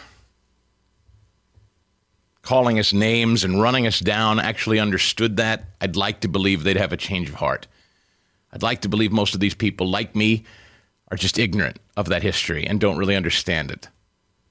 I would wish that every American had that immersive experience that I was fortunate enough to have on D-Day years ago, because it will change your perspective about this country's greatness forever. It's odd, I say this often, it took me going to France, a rural town in France, to really understand the greatness of the United States. From the Blaze this morning, United Methodist Church loses more than 1 million members in a single day. Whoa. In one fell swoop last week, the United Methodist Church lost more than 1 million members. Weeks after the Methodist Church voted to allow the LGBTQ practicing clergy and reversing their stance on same-sex marriage, the Methodist Church of the Ivory Coast voted just late last month, May 28th, to leave the United Methodist Church. This is not an emotional issue, but a matter of unchangeable truth. It's about clear sin. The West African Methodists made the decision to leave the United Methodist Church for reasons of conscience before God and His Word, the supreme authority in matters of life and faith. The decision of the United Methodist Church to embrace LGBTQ culture and same-sex marriages deviates from the Holy Scriptures. The United Methodist Church is, therefore, sacrificing its honor and integrity to honor the LGBTQ community. In a statement, Benjamin Boney said the UMC is now based on sociocultural and contextual values which have consumed its doctrinal and disciplinary integrity. This is a significant development because it means the United Methodist Church is losing more than 1 million members. Even more important is the fact that Methodism of the conservative or traditional variety, that is Bible-believing variety, is growing in the Ivory Coast. The United Methodist Church in the United States, on the other hand, has seen years of decline, especially as the denomination began embracing liberalism. With 900 churches and 100 preaching points, the church has experienced 7 to 8% annual growth. Its demographic reflects the countries with 60% under 35 and women as the majority, alongside its spiritual mission, the church runs schools, hospitals. This is about Africa. 900 churches and 100 preaching points. The church has experienced 7 to 8% annual growth in Africa. So the Methodists are growing in Africa, and they're hemorrhaging here in the United States. Similarly, traditional Bible-believing churches, in my case, just anecdotally, my Southern Baptist membership church and other Southern Baptist churches that preach the gospel and the Word of God exclusively, they're growing. You will find, and Ed Morrissey, traditional Catholic churches, we talked to him, where you find people practicing the Word of God, preaching the Word of God, getting back to tradition, recognizing sin, atoning for sin. Where you find people doing that, you will find life, you will find vibrancy, you will find growth. And where you find the embrace of this culture and the things of this world, you will find decay and degradation, memberships dropping, money drying up, weakness. Over the last several years, back to the story, the United Methodist Church congregations in the United States have disaffiliated from the United Methodist Church, joining the Global Methodist Church or remaining independent. The Korean Methodist Church, which boasts approximately 1.5 million members, could soon also be on its way out of the United Methodist Church. Homosexuality cannot be accepted, they said in a statement. This is not an emotional issue, but a matter of unchangeable truth. Homosexuality is a sin, said the Korean Methodists last month in a statement. This is an issue concerning the sanctity of life, and the church must teach correctly without compromise. You know, Christine and I have told you, my wife Christine and I do a podcast separately and apart from this show. And it's called Making the Leap. And we traditionally deal with education and encouraging you to, if you have a public school kid, seek out options out there. And we talk a lot about faith-based schools, and if that's not your thing, homeschooling or micro schools, there are a ton of options for schooling your kid that don't involve sending him or her off to the buzzsaw of indoctrination camps called the public school. That's our point. That's the reason we do the show, and we explore different themes like that. One of the interviews that we just did, in fact, it's the most recent episode of Making the Leap, and I hope you'll check it out. It's with a woman called Elizabeth Urbanowitz. And she has come up with a curriculum that very specifically addresses how to teach young children this very thing I'm talking about. Our young children, and my kids are included in this, my teenagers are part of this. You've probably dealt with this if you have kids of a certain age. They think telling the truth is mean. Have you encountered that? Being truthful is mean. So if you say, the Bible says this is a sin, our secular culture has taught our kids, well, that's being intolerant and that's being mean. Missing the point entirely that all of us are fallen and all of us sin. It is not a statement of sanctimony when you call out sin. Do you understand? Does everybody understand that? I don't think secular culture does. When we address our sins and the sins of others, it is not about a sanctimonious point of view. I am pious, I am righteous, I am without sin or fault. You're the sinner and the bad person, and you got to get right with God. That's not what it's about. It's about we're all sinners. We all fall short of the glory of God. I need you to hold me accountable. I have to hold myself accountable. I, too, will also address you and your sin and try to hold you accountable. And together, we're going to try to do our best here until we return to be with the Lord. That's the goal. It's not about sanctimony or piousness or righteousness. None of us are. None of us are. But the problem is the guilt people have about their sin is tough to deal with, and so they would rather us become a culture where we just tolerate it, accept it, sanctify it, endorse it. And if we don't do those things, then we're bigots. And kids have begun to learn that you're bigoted if you simply say, I don't agree. And Elizabeth Abranowitz, in her conversation with us, said a couple of things that I thought was so important. One of her quotes was, our children's natural God-given sense of compassion and justice, and kids do. They don't want to be mean. Kids do not instinctively want to be mean to one another. They are compassionate toward one another. Their natural default position is they want to be tolerant and they don't want to be mean to one another. But they've been exploited by a political movement. That sense of justice and fairness has been exploited by the left and Marxists. And then she said this, we don't want our kids to have the idea that they're never supposed to speak truth, or that the idea that if they speak truth in love, that everything's going to work out fine and everybody will accept it. She also said this false choice has been given to kids where if you don't endorse, if you don't tell someone that their feelings are endorsable and justifiable, you're the bigot, you're hateful. All of those things aren't true, and we've got our work cut out for us because we got to deal with that as adults, and we got to teach our kids that too.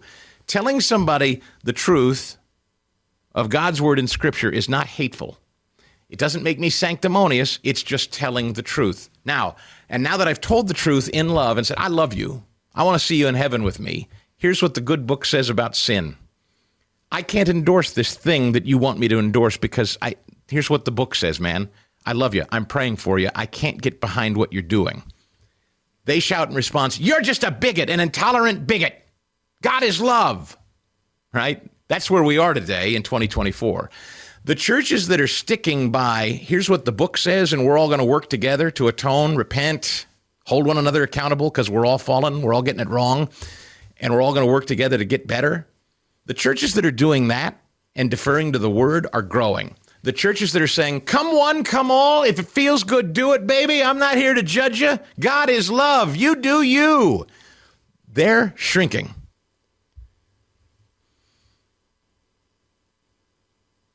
And kids, and all of us need to understand, it's very difficult to tell the truth. Because when you do, there are going to be people that reject you for doing so. And that's not just spiritually, that's just, as you know, in life, particularly when we're talking about politics. People despise, bad people, ill-intended people, certainly Satan, they hate the truth more than anything else. They hate sunlight, they hate the truth. And they hiss and they writhe and they attack and they try to make you feel bad. And it makes our children very vulnerable to that. So, I don't know. I just felt like revisiting this to, one, share that this very, very prominent, founded by a great, great man, John Wesley, this huge, great, traditional Protestant faith called Methodism is now decaying and splintering and falling apart because of this idea that telling biblical truth is mean and intolerant. It's heartbreaking, but it is biblical, and it's not new, and it's something that we're going to be dealing with well after we're gone. So just felt I needed to address that. You know, speaking of Bill Maher, I'd mentioned Caitlin Clark earlier.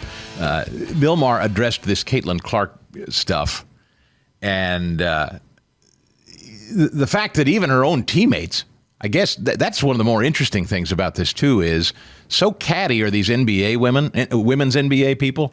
I mean, they're just terribly vicious and catty. I don't know how else to describe it. So she's come into the league. She's brought millions of eyeballs to a game no one was paying attention to and no one's interested in. I'm going to say something else. Oh, boy. Do I say it? Yeah, I'll say it. What the hell? What do I care? Caitlin Clark's feminine. And you know what people like? Exceptional women doing exceptional things while still behaving as feminine women. How's that, Fast Eddie? Is that going to piss some people off? I don't care, but let's just be honest about it. I adore and commend and applaud exceptional women doing exceptional things. I also adore it when exceptional women do exceptional things and still act like women. How's that? Is that gonna cause me to get some hate tweets this morning? You're gonna get Harrison Butker, man. That's it. Although media matters. I don't like butch. You know what? I don't like butch women. I like butch women. Don't impress me. Women behaving as though they're men or trying to be men doesn't impress me any more than men pretending to be women impresses me. And the NBA, as far as women's NBA, as far as I'm concerned, is full of a bunch of women pretending to be men and behaving as men. They're not interesting to me. I don't want to. I'm not interested in watching Orange is the New Black play basketball. Sorry. Hey. Does that? So along comes Caitlin Clark, and she's just a regular woman. She's a regular lady. I think she likes being a woman. I don't know her personal life, but everything about her just says she's a wholesome, accomplished, talented woman who also likes being a woman and comports herself as a lady on and off the court. And the rest of her colleagues in the WNBA appear like it's yard time in the prison. As far as I'm concerned, that's what I mean, I'm sorry, that's the way they behave. They look like a bunch of goons and thugs to me. So she gets a cheap shot on the court, and her own teammates can't even rally to her side. It looks like petty jealousy, and no one is rushing to get their autographs on the court side before the game or after the game. This is just me observing from the outside, not at all interested or invested in women's basketball whatsoever, or basketball generally. The sport doesn't interest me. That's all. Nothing personal. But here's Bill Maher's take on Caitlin Clark. Women's basketball got on my radar, like everybody's, because of Caitlin Clark. And the other girls in the league are delighted for her success. I'm joking, of course. They fucking hate her, and they've been... Show the tape of her getting body checked. This is a game the other day, and she... I mean, that was pretty deliberate. And look at the other girl on her team coming over. See, if this was men, they defend each other on their same team. I mean, men will fight from two teams, but when somebody checks you on who's on your team, you defend that guy. I'm just saying, men have their bad parts. We're toxic. We're dogs. But only women would do this. Well, women are catty, even the ones on her own team. Matt Barnes, he said, my question and my issue is, where the are her teammates at? I've seen a couple of girls smirk when she's got knocked down, half-assed to pick her up. You guys are supposed to be a family. If your guy's fucking job to have her, it's your guy's fucking job to have her back and have each other's back. Discuss. Well,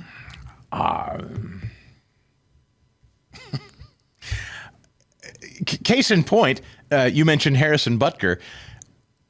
Look at how his teammates responded to that. I mean, if you genuinely are a family and you're a team and you're a cohesive team, everybody understands team sports. I think most people who have played at any level of team sports understand if you're a team, the one thing that you all have to do is be locked arm in arm in solidarity with one another, even when the going gets rough or if one of you gets in some sort of trouble or has a bad game.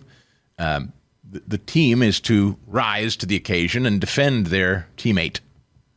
And that's almost universally true. And instantly there's trouble when a team doesn't do that. When there's lots of shots and snipes and people going on podcasts and mouthing off about one another, that's how you know a team is unraveling.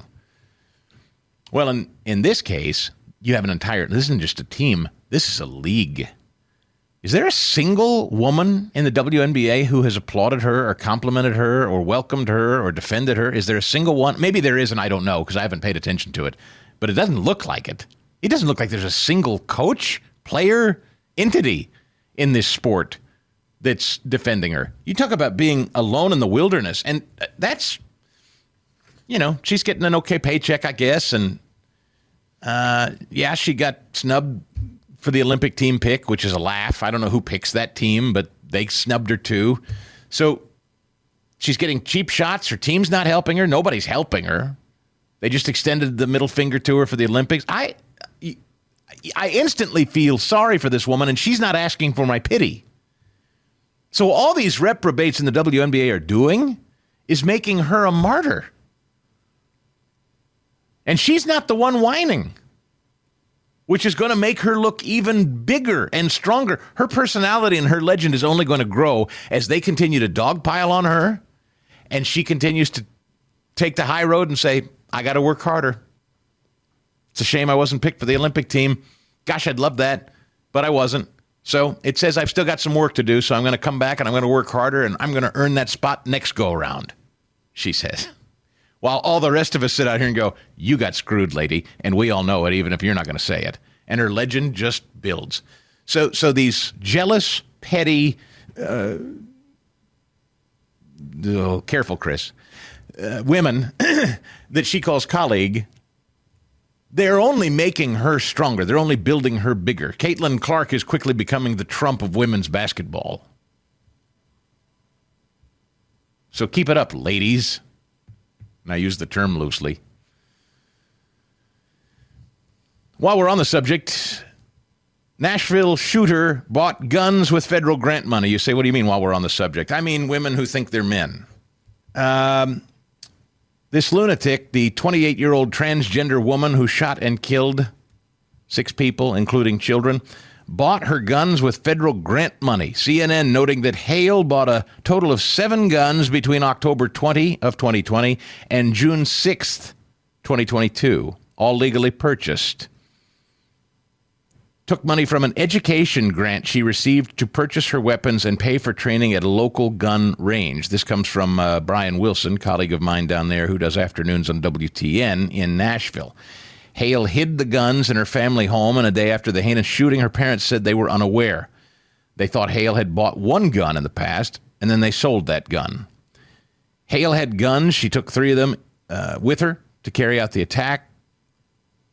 Hale was in possession of an AR-15 military-style rifle in the school. Breitbart News explained Hale carried an AR pistol, a handgun, and a carbine, still shots from security cameras in the school. They go into different kind of weapons she was carrying. According to The Star, a local newspaper whose editor-in-chief is a Breitbart contributor, Hale, a biological female, allegedly wrote, "My penis exists in my head. I swear to God I'm a male." My penis exists in my head. I swear to God I'm a male. I don't know more than what is reported here from Breitbart on what it means that she bought guns with a federal grant. But if it means what I'm thinking it means,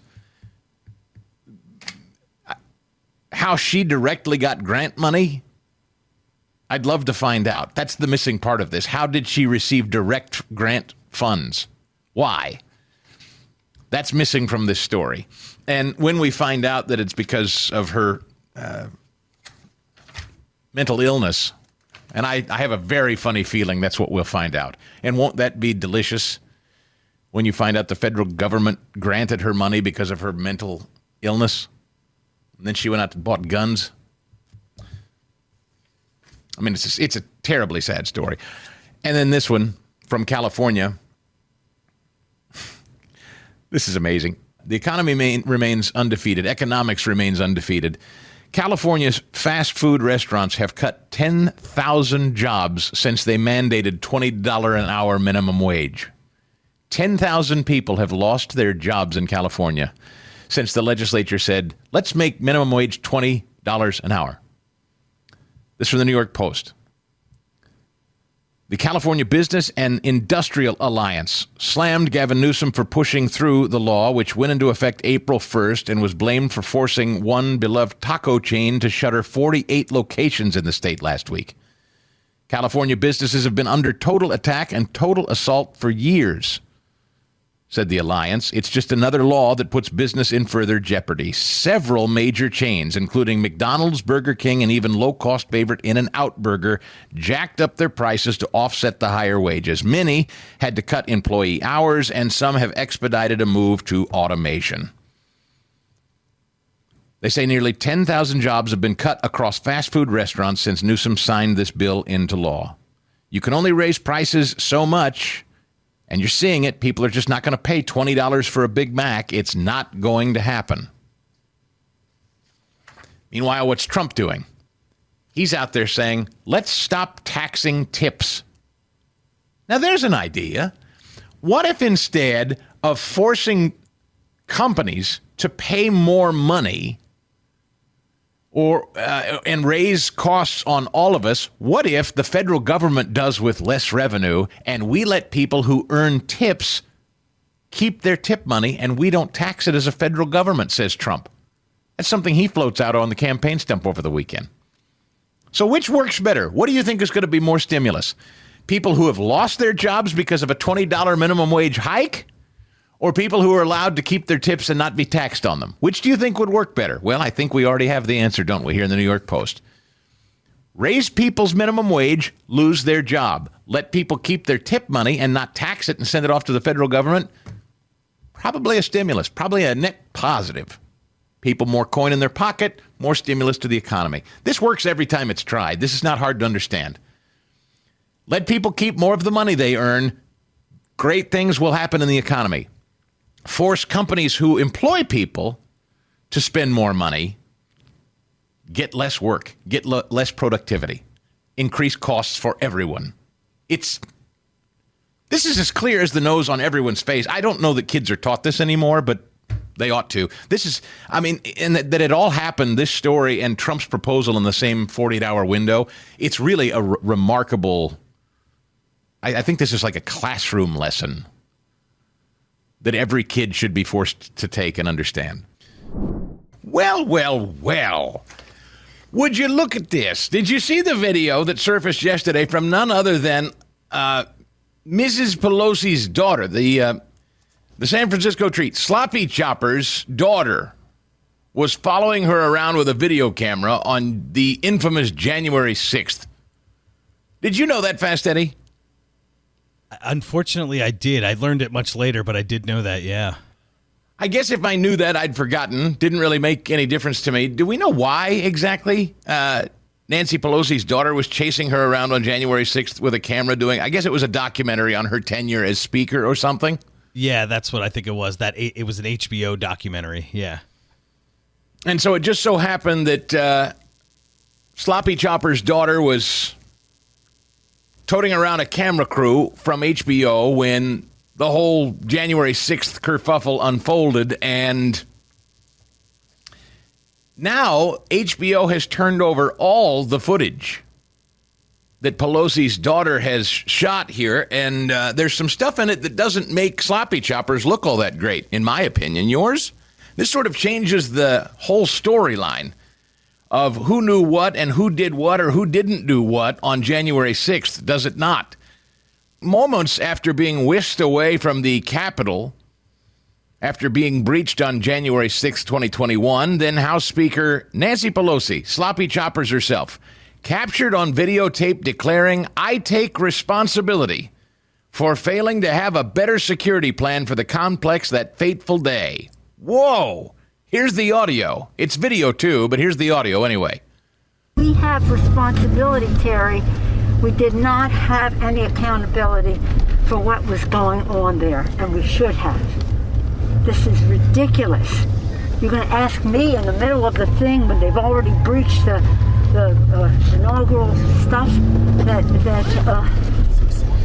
should we call the Capitol Police? I mean, the National Guard? Why weren't the National Guard there to begin with? Wonderful question.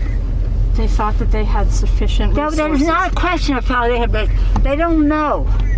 They clearly didn't know, and I take responsibility for not having them just prepare for more. First of all, what's delightful about that is she's in that stupid mask. So for all time, a couple of things are going to be documented about that day and time in history. That we were all wearing those stupid things that did nothing. How stupid that was. Isn't that strange that in all those hearings and in all that congressional testimony and all that time with the weepy Adam Kinzinger and old Liz, Wyoming Liz, Wyoming, upsets a listener out there when I don't say the Wyoming, Inga. Don't send me another email, please, you Wyoming grammar Nazis. Remember her? All these hearings? You'd think this would be of interest. Don't you think this would come up? This seems like a pretty important piece of audio and video, doesn't it? That the then Speaker of the House says, "I take responsibility. We did not have accountability for what was going on here. We should have. This is ridiculous." You're going to ask me in the middle of the thing when it's already been breached, should we call Capitol Police? I mean, the National Guard. Why weren't the National Guard there to begin with? Pelosi, frustrated, says, no, it's not a question of how they don't know. They clearly didn't know. And I take responsibility for having them just prepare for more. Her chief of staff is on the other end of the phone. These congressional staffers, there's nothing Fastetti and I delight in more than getting undercover audio tape or videotape of members of Congress talking to their staffs in a dismissive and abusive way. You know, having been a congressional staffer for a couple of minutes, I can tell you that most of them don't know anything about anything. Most of them are children. Chiefs of staff or the Speaker of the House, maybe not. A lot of chiefs of staff are the big dogs in the office. They're generally political patronage jobs. They're generally buddies of the member of Congress, and they generally make a pretty fat salary. And most of the time, they're adults. Everybody else is, in their early 20s and barely making money to scrimp by. For the most part. Not universally true, but for the most part. They're kids. They don't know. She's the Speaker of the House, screaming at her Chief of Staff. Why weren't we better prepared? Well, I don't know. You're the Speaker of the House. Why are you screaming at me? Pelosi frustrated and clearly referring to congressional leaders, and McCullough seemed to be referring to the U.S. Capitol Police Force, McCullough being her Chief of Staff. The footage recorded by Pelosi's daughter, Alexandra, who was part of this HBO shoot we were mentioning. The video had not aired in its entirety until yesterday, when Republicans on the House Oversight Committee released it after obtaining it from HBO. Now, Pelosi immediately went out there, clearly trying to do damage control. She knows how this looks. And this was obviously bad enough that she felt she had to race right to her friendly corner at MSNBC to explain it away. Why do you think this is stirred up and a brouhaha on the right and in some corners of the media today? Why? Well, because of the fact is that the President of the United States, the former president, and his toadies do not want to face the facts. They're trying to do revisionist history on January 6th. But we cannot let us be dragged into their, again, false impression of what happened that day. They know what happened that day. They know how serious it is and was and continues to have an impact on our country. And yet they want to call the people who were in there hostages. Last night I received the Lincoln Award. I was so proud of receiving that. And I said in my remarks, Lincoln built the dome on the Capitol. He insisted that it be built during the Civil War so that it could show the resilience of America. What in the world is she talking about? These people coming through the Capitol with their foul deeds and foul actions, waving Confederate flags and Nazi flags under Lincoln's dome. None of was that's so true. Shameful. And yet this president who incited, this former president who incited this insurrection would not send the National Guard for hours.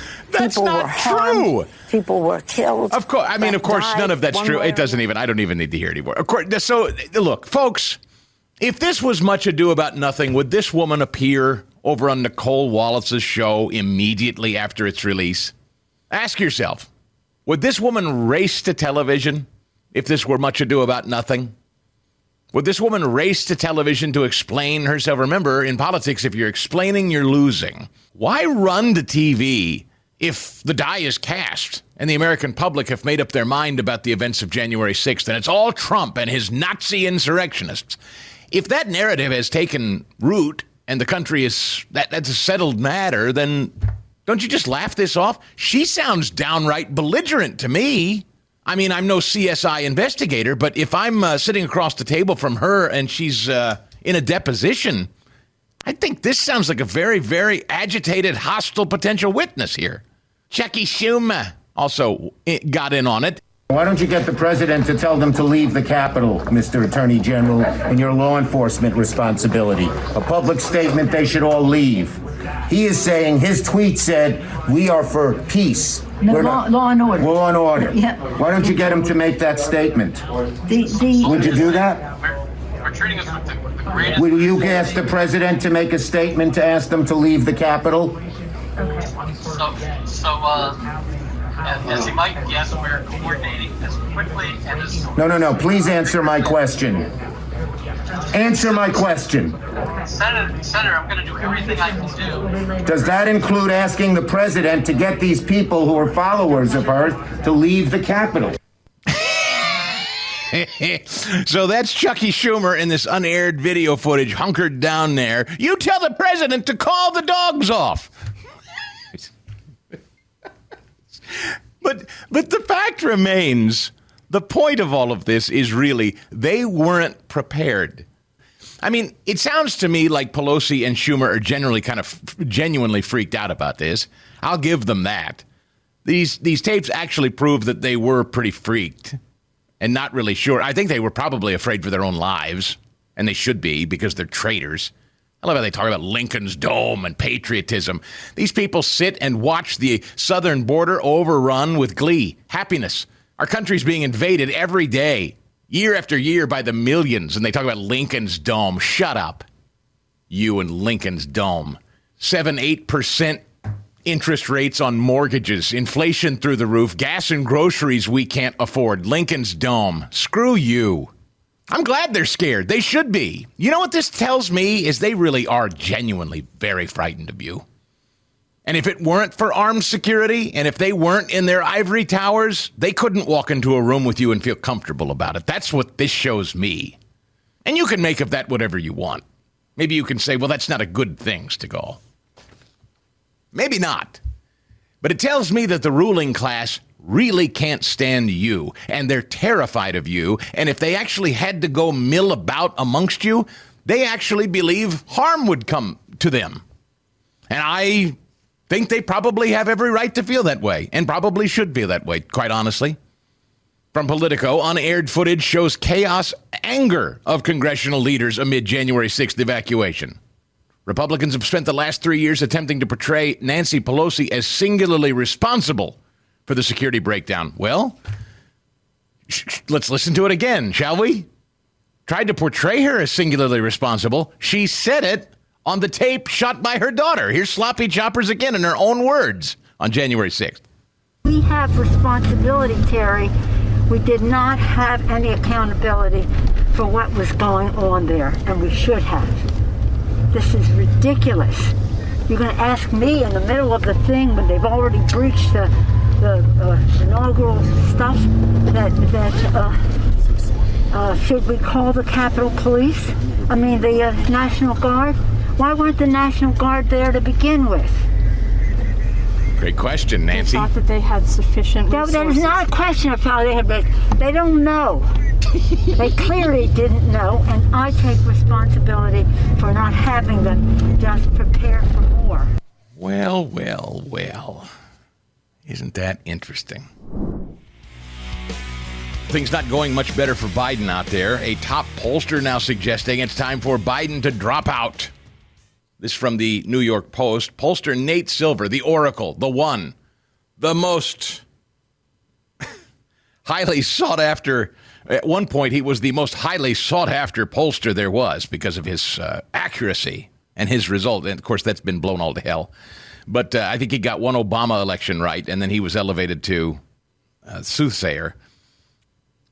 Well, now, Nate Silver is warning yesterday that Biden's approval ratings are so low, it may be time for him to reconsider running. Biden just hit a new all-time low in approval, 37.4%. Dropping out would be a huge risk, Silver said, but there's some threshold below which continuing to run is a bigger risk. Are we there yet? I don't know, but it's more than fair to ask.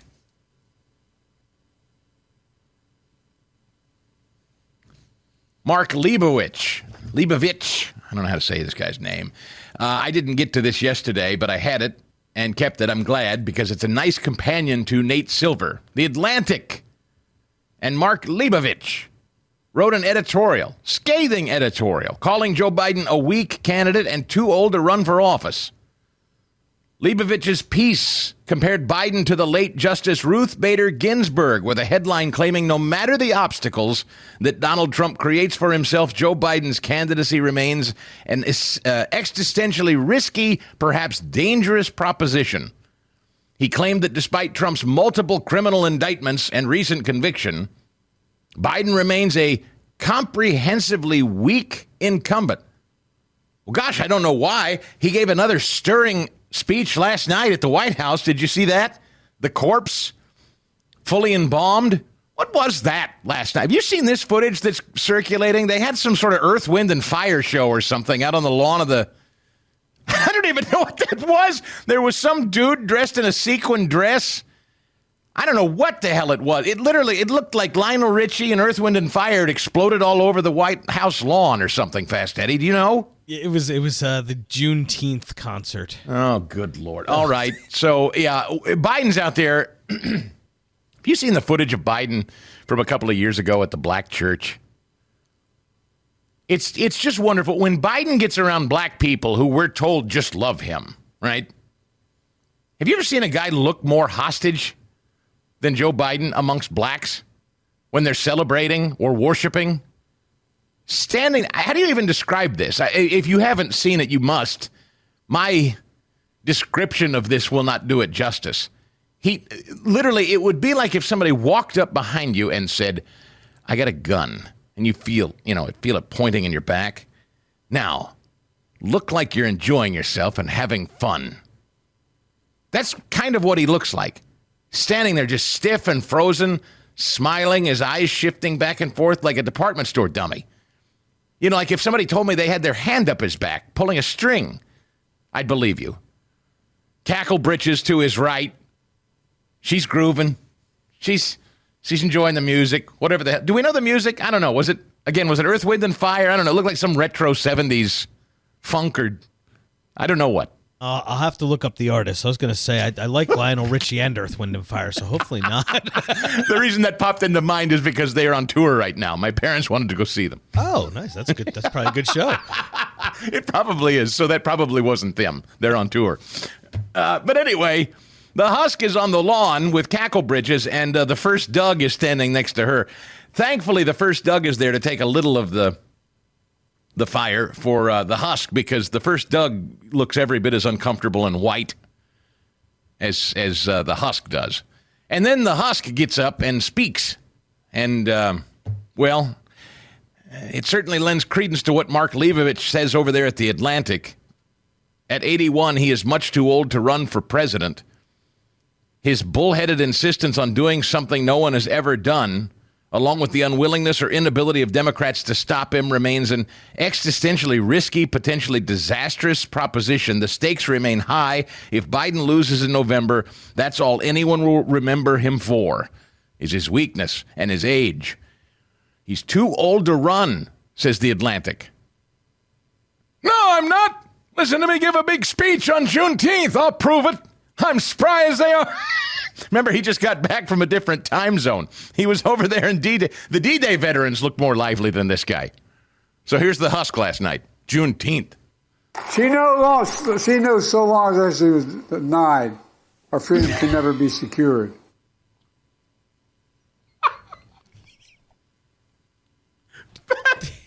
Fast Eddie, what the hell is there any translation that can get you to that? Can you get any? What the hell was that? Okay, one more time, please. By one more time, I mean several dozen more times this show. She knows so long as she was denied, our freedom can never be secured. She knows she long denied her freedom never be secured?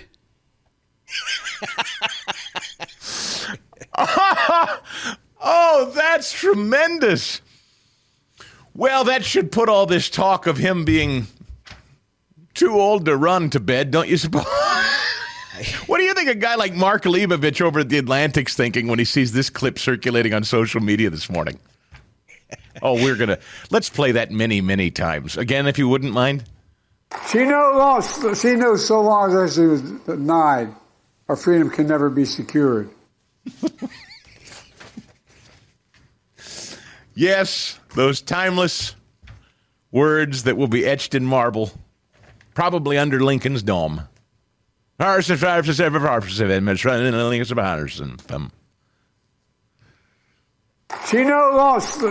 so long as she was denied, our freedom can never be secured. President Gabby Johnson, ladies and gentlemen. Reverend, the sheriff is near.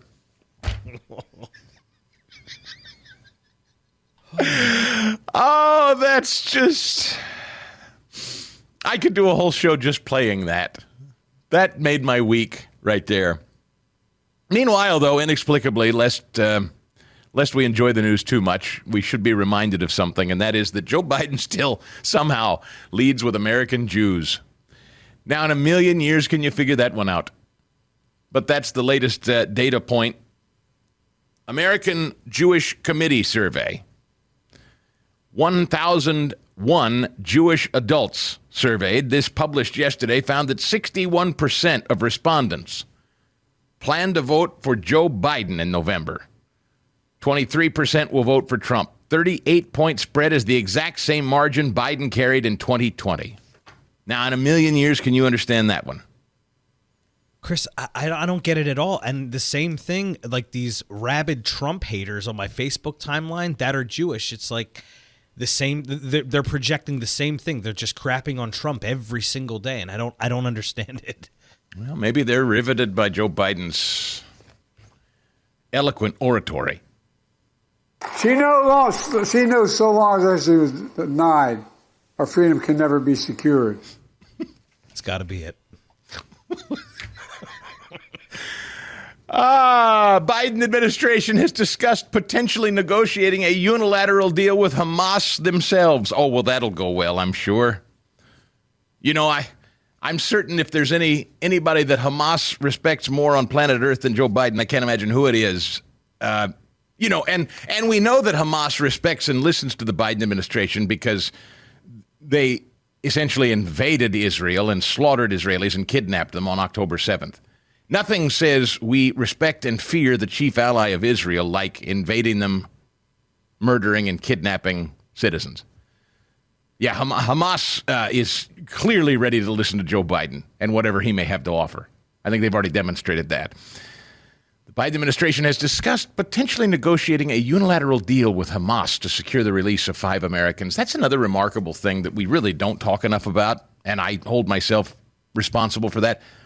American hostages are being held by Hamas, if they're still alive. And we don't even talk about that. We don't talk about the Americans that are still stranded in Afghanistan to this day because of his botched withdrawal from there. Meanwhile, the UN Security Council is begging Hamas to accept their deal. I guess Hamas is not really fond of globalist organizations either.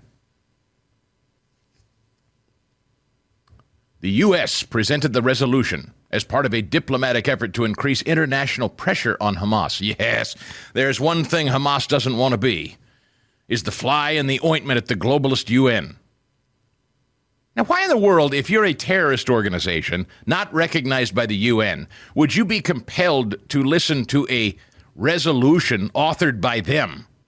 Why would that pressure you? Serious question. You're a terrorist organization the UN doesn't recognize. And they've issued a resolution calling for a ceasefire. And they're going to turn up the pressure on you. 14 member states voted yes. U.S. officials hoped that with Russia and China not vetoing the resolution, it would influence Hamas's decision-making. That's right, because Russia and China just stayed out of it, and the 14 others signed on to it. Now they figure they've got something. Hamas is probably quaking in its boots because China and Russia just stayed out. They played Switzerland on it and said, all right, you guys deal with Hamas if you want to. We got our own deal. You think Hamas gives a care what Russia and China think of what they're doing? Any more than they care what Belgium or the United States think of what they're doing. I don't know how you globalists, I don't know how anybody doesn't understand what terrorists are, what Islamo-fascists are. Why don't people understand Islamic extremism? Do you know what the Uyghurs are in China? They're Muslims. Now, not Islamists, but they are Muslims. And you know what China does with them? Enslaves them. You know what Russia does with Islamo-fascists and militants like Hamas? Let me just tell you something. If Hamas tries what they tried in Israel, inside China or Russia, well, they have ways. Let's just say you don't see a lot of terrorist bombings and terrorist uprisings and terrorist kidnappings conducted by Islamists in Russia and China, and for good reason. China and Russia have an interesting way of dealing with Islamists. They make them disappear. So they're really hoping over there at the UN that because Russia and China didn't get involved in this little resolution calling for a ceasefire, they're hoping Hamas will come to their senses. And you know, if that doesn't work, the husk may get involved directly. John Fetterman, spent some time talking about him yesterday. As I understand it, he's all right. but involved in an accident yesterday, treated at a hospital for a bruised shoulder. I guess the car accident happened Sunday morning, so we knew about this. I mean, it had happened Sunday before we headed into the week. He was released from the hospital Sunday afternoon. His wife, Giselle, with him. They were involved in a car accident with another driver. The senator returned to his home in Braddock, is expected to be back in the Senate for votes this week. A spokeswoman for Fetterman said the senator was driving the car and the accident was on I-70 in Maryland. The condition of the other driver is unclear. Look, just as a human being, that poor guy has been through the ringer. Massive stroke, now a car accident. I guess I didn't hear about her. Is she all right? Was she released? Yes, yeah, they're doing well. All right. Yep. Well, I mean, certainly we wish them well. When I heard that, I thought, oh, good grief. Who I think about when I think about the Fettermans are their children. Those children, well, forget it. I'm not going to pile on. You get it. And the Hunter Biden gun case has already gone to the jury, ladies and gentlemen. That didn't take long. A federal jury has begun deliberating on the Hunter Biden gun trial late afternoon, and there was a moment yesterday on MSNBC while we were doing this show. Joe and Mika were having their little coffee clatch, the Nerd Prom king and queen over there. And they had on a woman called Molly Jong Fast. She is a special correspondent from Vanity Fair. And I don't know who she is, but Mika Brzezinski loves her because Mika likes to show up in Vanity Fair photo shoots. Annie Leibovitz vanity shots. She loves it. They have all over their studio black and white footage of her in mucklucks and headscarves on fishing vessels and things. It's giant sunglasses. She thinks she's Jackie O, and the pompadour with his penny loafers and no socks. Weirdness. It's weird. I don't know what the hell they are. They're 60-something-year-old people trying to look like they're vintage Hollywood black and white or something. Like, stop it. It's just obnoxious, these people. So anyway, Molly Jong Fast, part of the Air Kiss crowd at Vanity Fair, is on with Mika Brzezinski. And they start talking about Hunter Biden and the jury now deliberating. And I shouldn't be surprised at this, but the depths to which these people will sink continues to kind of surprise me. I really must say, I didn't see this coming. Molly Jong Fast, as I understand it, whoever she is, apparently had some kind of run-in with drugs or alcohol or some sort of addiction when she was 13. Now, this woman is in her 50s or 60s now, I guess. I don't know. So just keep in mind, this conversation centers around this author, Molly Jong Fast, having an addiction at 13. All right? So with that in mind, here we go. It seems to me that it would be very hard to find a jury that has been untouched by addiction completely. Yeah, and the reason that I wanted to come forward and write about this is because even though I've been sober since I was a teenager, I felt that the disease that Hunter Biden has is the same disease that I have, is the same disease that, almost 20% of the country has. And, Republicans do love to talk about fentanyl coming over the border. There's a reason that drugs are a problem in this country, and it's largely because of addiction. So this is another part of that. I think Republicans have really actually not had a lot of success using Hunter Biden to sully Joe Biden, but they have tried. One of the sort of moments in the debate where Biden ended up really being that Biden that voters really like was when he talked about his son's addiction. And he said, he struggled with addiction. He's made it through, and that he's incredibly proud of his son for that. And look, I came forward partially because I wanted to destigmatize this. And I feel like, a lot of time, for a long time, alcoholism and addiction was this terrible secret we didn't talk about. I feel like for me, because I've been sober since I was a teenager, I have this ability to talk about it in a way that's a little bit removed from the disease. And so I always try to say that I have suffered from this disease, and I continue to suffer from it. And when I saw that text that Hunter sent to his then girlfriend and he said, I'm an addict and I'll always be an addict. That is the way we're sort of taught to think about addiction, is that we'll always have this disease, whether or not we're given the reprieve of being sober. Okay, there's so much in this to unpack. I'm not sure I know where to start. First of all, as a factual matter, as an addict, yes, you are always going to be an addict. So Hunter Biden is correct. And I, being an addict, though I guess I'm self-diagnosing, and just thanks to the grace of Christ, I have beaten that, slayed that dragon. It's something that I will always be prayerfully considering and mindful of. But I have had a tremendous addiction to alcohol in just the last, I've only been sober for 5.5 years, Molly. So you've shown up on a set and you're talking about when you were 13 or whatever, and now you're 50 or 60. I decided to come forward. Wow, brave, Molly. Thank you. You came forward 40 years later to talk about addiction as a teen? Please, as though it's analogous. That's first. Second, he will always be an addict. That's true. Addicts are always addicts. When you're addicted, that's the thing. When you can't kick something, that's the thing. Cigarettes, booze, drugs, you're always going to be hooked on it if you have a proclivity.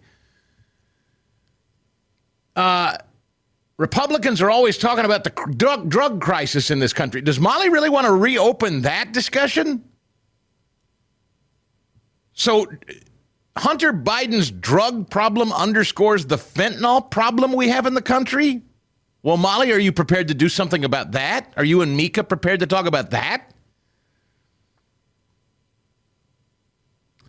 But the biggest, most irritating thing about all this is Hunter Biden committed a felony. Hunter Biden committed a felony. I drove drunk, and I was arrested for having done so years ago. And it's the greatest embarrassment of my life. I've never broken a law in my life until that. Well, I suppose maybe I jaywalked or something once or twice. But I've never been punished criminally for anything. That was humiliating. But do you think that if I had said to the police officer who stopped me for drunk driving years ago, officer, there are a lot of people that struggle out there with addiction, and my dad really loves me. In fact, I know that Molly Jong Fast at Variety struggled with alcoholism at 13, so can't you see it within your heart to let me go home? What the hell sense does that make? What are we talking about? Hunter Biden should not be held accountable for lying on a form to buy a gun because, hey, addiction, and whose family hasn't been touched by it? Mika's summary is the jury will let Hunter walk because who hasn't been touched by addiction? That's an interesting new standard, isn't it? And by the way, one last thing.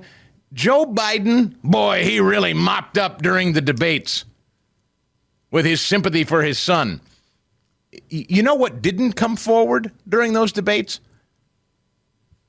A little-known laptop of Hunter Biden's that 51 intelligence agents signed off on, saying was Russian disinformation that we now know is 100% true. And enough of the electorate, when surveyed, said if they knew it existed during those debates, they would never have voted for Hunter Biden.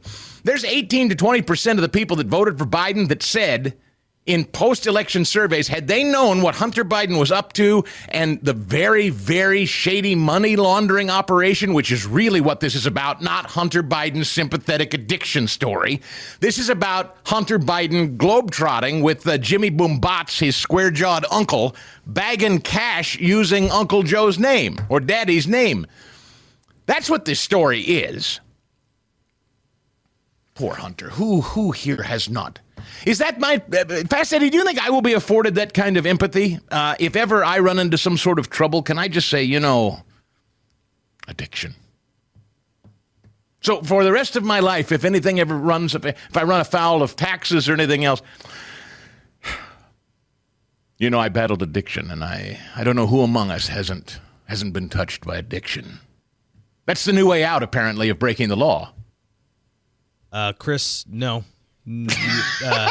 I don't even think, and to be perfectly honest, Chris, I don't even think if you put a D after your name as your voter registration, I don't even think that would get you out. It's just so nauseating. Addiction. Oh, addiction. Okay. So you're a sympathetic figure who's an addict when you've broken the law, as long as you're a left-winger. couple of different people posted on social media about the Trump conviction through the prism of faith, and including my pastor, incidentally, who said that, there were two different posts, and I guess I'm just going to try to address them in no particular order.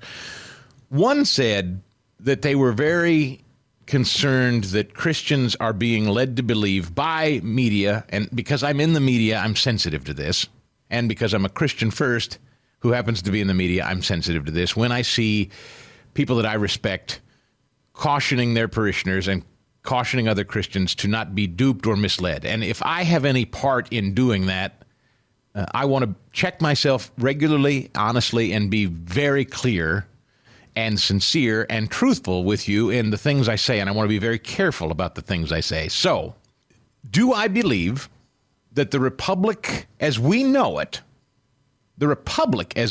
is in serious jeopardy, and that it really will fundamentally change permanently if the tide of this election does not turn? If there's not new leadership, do I believe we codify permanently a change in the republic that may not be something from which we come back? I do believe that's true. But hear me, that does not mean that I put that on your shoulders or on mine exclusively or only. That does not mean that we shirk our faith. That does not mean we don't believe in a higher power. That doesn't mean that, because the criticism was that people like me are leaving you with the impression or the despair or the pressure of carrying the burden of saving the country or something on your own. I never want to make people feel that way. I don't actually believe that. I've tried to say or try to convey to you that God is on the throne, he's sovereign, and there's not a damned thing any of us are going to do to stop his will. And so ultimately, whatever his will is for this country and whatever this country's longevity is independent of us. So to the extent that we can impact it, get involved, encourage people to not go this direction, I think you should, and I think we should. And I think saying that it may fundamentally change forever is not untrue. But to leave you with this hopeless impression that if it doesn't go our way, that all is lost, that is not what I'm saying. There is the country, and then there is our eternity and hope in Christ. And those are two different things. And if I've not been clear with you on that, I really want to be, because I don't want to get it wrong with what really counts and with who really counts. And that's our Lord and Savior. The country is but a blip. It's a grain of sand in time. And ultimately, if it all collapses and falls, it's not our eternal reward. It's not our eternal destiny. And if it does, as a believer, it's God's will that it does.